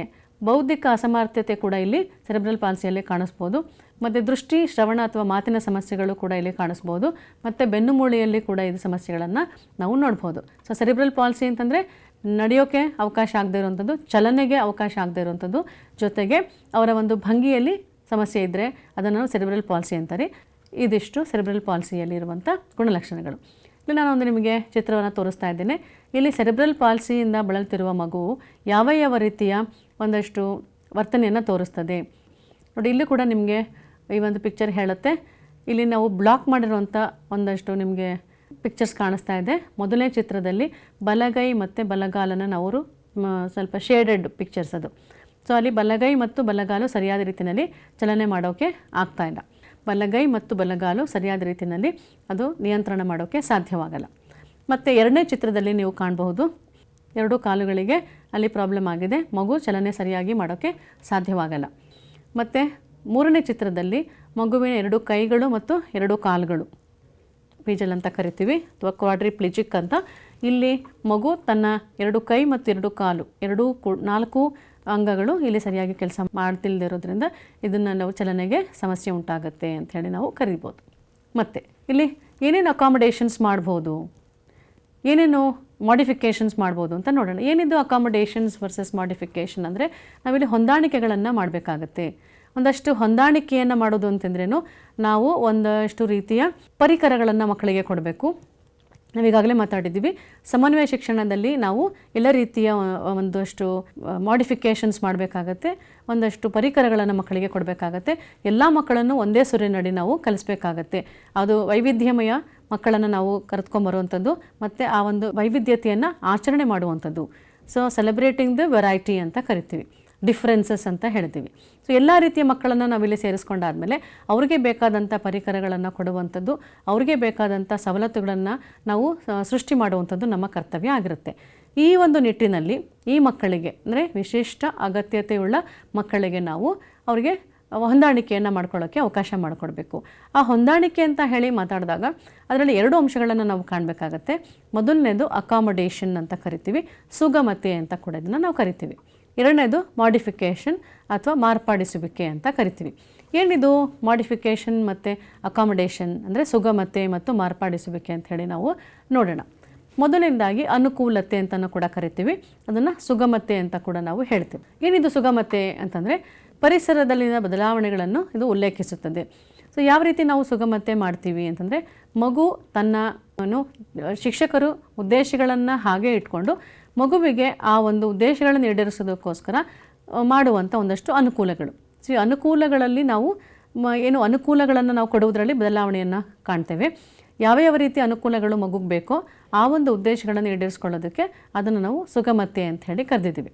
ಫಾರ್ ಎಕ್ಸಾಂಪಲ್, ಮಗುಗೆ ಒಂದು ಚಾಪ್ಟರ್, ಒಂದು ಫಸ್ಟ್ ಯೂನಿಟ್ ಯಾವುದೋ ಒಂದು ಘಟಕ ಕಲಿಸ್ಬೇಕಾಗತ್ತೆ.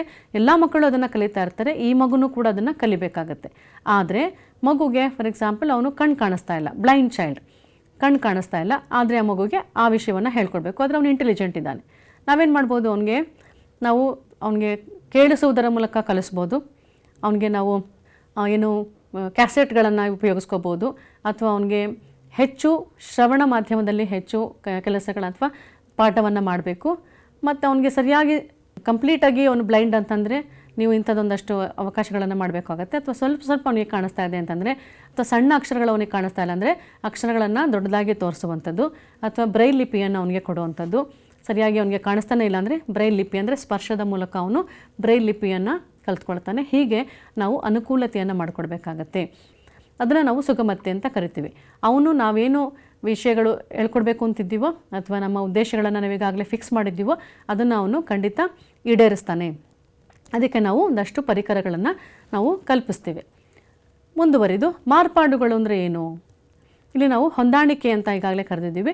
ಹೊಂದಾಣಿಕೆ ಎಲ್ಲೆಲ್ಲಪ್ಪ ಆಗ್ತದೆ ಅಂತಂದರೆ, ನಾವು ಕೊಡುವಂಥ ಪಠ್ಯಕ್ರಮದಲ್ಲಿ, ಕಲಿಸುವಂಥ ಒಂದಷ್ಟು ಕಲಿಕಾ ವಿಧಾನಗಳಲ್ಲಿ ಅಥವಾ ಬೋಧನಾ ವಿಧಾನಗಳಲ್ಲಿ, ಮತ್ತು ನಾವು ಅವರಿಗೆ ಕೊಡುವಂಥ ಮೌಲ್ಯಮಾಪನ ಮಾಡುವಂಥ ಒಂದಷ್ಟು ಪ್ರಕ್ರಿಯೆಗಳಲ್ಲಿ, ಹೀಗೆ ಇನ್ಫ್ರಾಸ್ಟ್ರಕ್ಚರ್ ಕೊಡುವಂಥದ್ದು ಅಥವಾ ಎನ್ವಿರಾನ್ಮೆಂಟ್ ಅಂತ ಏನು ಕರಿತೀವಿ, ಈ ಒಂದು ಪರಿಸರವನ್ನು ಹೇಗೆ ಕೊಡಬೇಕು ಅನ್ನೋದ್ರ ಮೂಲಕ ಈ 4 ಅಂಶಗಳಲ್ಲಿ ನಾವು ಹೊಂದಾಣಿಕೆಯನ್ನು ತರಬೇಕು.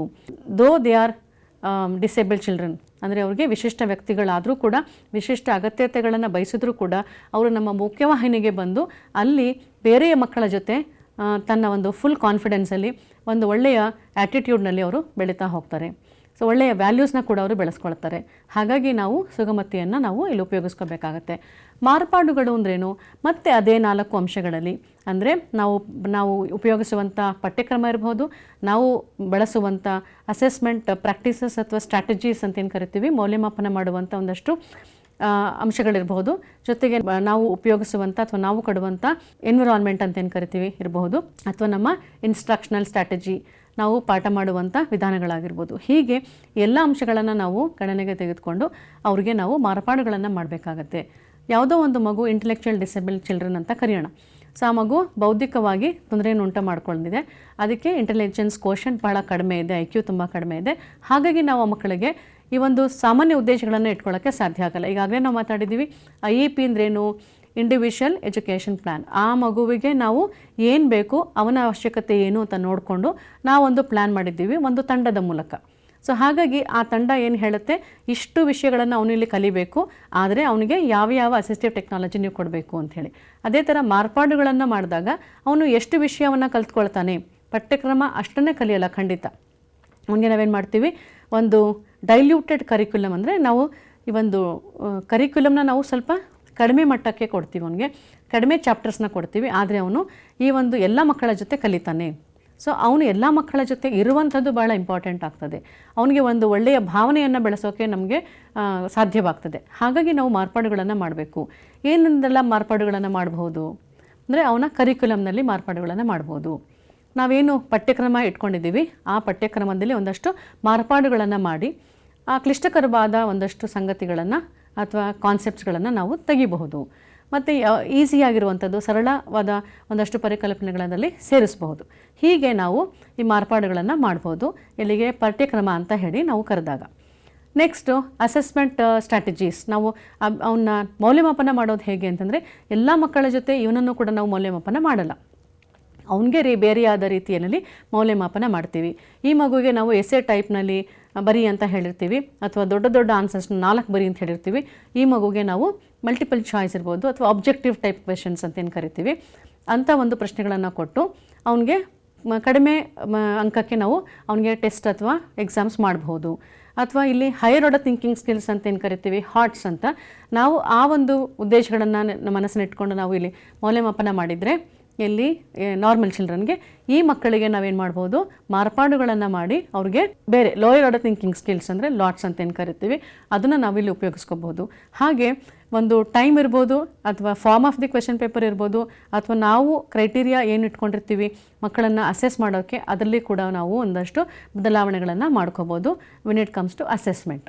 ಅದೇ ರೀತಿ ಯಾವುದೇ ಒಂದು ಇನ್ಫ್ರಾಸ್ಟ್ರಕ್ಚರ್ ಕೊಡುವಂಥದ್ದಾಗಿರ್ಬೋದು, ಪರಿಸರವನ್ನು ಕೊಡುವಂಥದ್ದಾಗಿರ್ಬೋದು, ಯಾವ ಪರಿಸರಗಳನ್ನು ಮಕ್ಕಳಿಗೆ ಕೊಡಬೇಕು, ಯಾವ ರೀತಿ ನಾವು ಮಾರ್ಪಾಡುಗಳನ್ನು ಮಾಡ್ಬೋದು ಅಂತ ಹೇಳಿ ನಾವು ಗೊತ್ತಿದ್ದರೆ ಖಂಡಿತ ಅಂಥದ್ದೊಂದನ್ನು ನೀವು ಉಪಯೋಗಿಸ್ಕೋಬೋದು. ಜೊತೆಗೆ ಹೀಗೆ ನಾವು ಮಾರ್ಪಾಡುಗಳನ್ನು ಕೂಡ ಇಲ್ಲಿ ನಾವು ತಂದರೆ ಖಂಡಿತ ನಾವು ಈ ಒಂದು ಸಮನ್ವಯ ಶಿಕ್ಷಣದಲ್ಲಿ ಈ CWSN ಮಕ್ಕಳು ಏನಿದ್ದಾರೆ ಅವರಿಗೆ ನಾವು ಸರಿಯಾದ ಒಂದು ನ್ಯಾಯವನ್ನು ಒದಗಿಸ್ಕೊಡ್ಬಹುದು. ಎಲ್ಲ ಮಕ್ಕಳನ್ನು ಒಂದು ತರಗತಿಯಲ್ಲಿ ಒಂದೇ ಸೂರಿನಡಿ, ನಾರ್ಮಲ್ ಚಿಲ್ಡ್ರನ್ ಇರ್ಬೋದು, ಡಿಸೇಬಲ್ಡ್ ಚಿಲ್ಡ್ರನ್ ಇರ್ಬೋದು, ಎಲ್ಲನೂ ಒಟ್ಟಾರೆಯಾಗಿ ಸೇರಿಸಿ ಅವರಿಗೆ ಶಿಕ್ಷಣವನ್ನು ಕೊಡುವಂಥದ್ದು ನಮ್ಮ ಜವಾಬ್ದಾರಿಯಾಗಿರುತ್ತೆ. ಈ ಒಂದು ಸಮನ್ವಯ ಶಿಕ್ಷಣದ ಮೂಲಕ ಎಲ್ಲ ಒಂದು ಉದ್ದೇಶಗಳನ್ನು ನಾವು ಈಡೇರಿಸೋಕ್ಕೆ ಸಾಧ್ಯ ಆಗುತ್ತೆ. ಸೊ ಹಾಗಾಗಿ ನಾವು ಮಾರ್ಪಾಡುಗಳು ಮತ್ತು ಸುಗಮತೆಗಳನ್ನು ನಾವು ಇಲ್ಲಿ ಕಲ್ತ್ಕೊಂಡಿರಬೇಕಾಗತ್ತೆ. ಇದರ ಮೂಲಕ ನಮ್ಮ ಉದ್ದೇಶಗಳನ್ನು ಈಡೇರಿಸ್ಕೋಬೋದು. ವ್ಯತ್ಯಾಸಗಳನ್ನು ಅಥವಾ ಅಂಗವೈಕಲ್ಯಗಳನ್ನು ನೆಗೆಟಿವ್ ಆಗಿ ಅದನ್ನು ರೆಪ್ರೆಸೆಂಟ್ ಮಾಡಬಾರ್ದು. ಸೊ ಇಷ್ಟನ್ನು ಮಾಡಿದ್ರೆ ಖಂಡಿತ ನಮ್ಮ ಉದ್ದೇಶಗಳನ್ನು, ಸಮನ್ವಯ ಶಿಕ್ಷಣದ ಉದ್ದೇಶಗಳನ್ನು ಅಥವಾ ನಮ್ಮ ಸಾಮಾನ್ಯ ಶಿಕ್ಷಣದ ಉದ್ದೇಶಗಳನ್ನು ಈ ಸಮನ್ವಯ ಶಿಕ್ಷಣದ ಮೂಲಕ ನಾವು ಅದನ್ನು ಈಡೇರಿಸ್ಕೋಬಹುದು ಅಂತ ಹೇಳಿ ನನ್ನ ಭಾವನೆ. ಈ ಮೂಲಕ ನನ್ನ ಒಂದು ಭಾವನೆ ಏನು ಅಂತಂದರೆ, ಈ ಒಂದು ಮುಖ್ಯವಾಹಿನಿಗೆ ನಾವು ಮಕ್ಕಳನ್ನು ಕರ್ಕೊಂಬರ್ಬೇಕಾದ್ರೆ ನಮ್ಮ ಸಮನ್ವಯ ಶಿಕ್ಷಣದ ಒಂದು ಗುರಿ ಮತ್ತು ಉದ್ದೇಶವನ್ನು ನಾವು ಯಾವಾಗಲೂ ನಾವು ವೆಲ್ಕಮ್ ಮಾಡಬೇಕು, ತುಂಬ ಹೃದಯದಿಂದ ಸ್ವಾಗತಿಸಬೇಕು. ಆಗ ನಾವು ಈ CWSN ಏನಿದ್ದಾರೆ ಮಕ್ಕಳು, ಅವರಿಗೆ ನಾವು ನ್ಯಾಯ ದೊರಕಿಸಿಕೊಡುವಂತೆ ಆಗತ್ತೆ.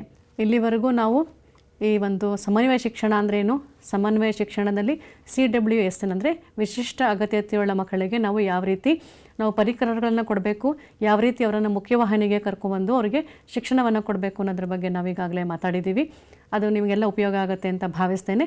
ನಾನು ಈ ಮೂಲಕ ಈ ಒಂದು ಭಾರತೀಯ ಪ್ರಶಿಕ್ಷಣ ಸಂಸ್ಥೆ ಗುಜರಾತ್ ಇವರಿಗೆ ನನ್ನ ತುಂಬ ಹೃದಯದ ಅಭಿನಂದನೆಗಳನ್ನು ಸಲ್ಲಿಸ್ತೇನೆ. ನನಗೆ ಈ ಒಂದು ಅವಕಾಶವನ್ನು ಕೊಟ್ಟಿದ್ದಕ್ಕಾಗಿ ನಾನು ಧನ್ಯವಾದವನ್ನು ಅರ್ಪಿಸ್ತೇನೆ.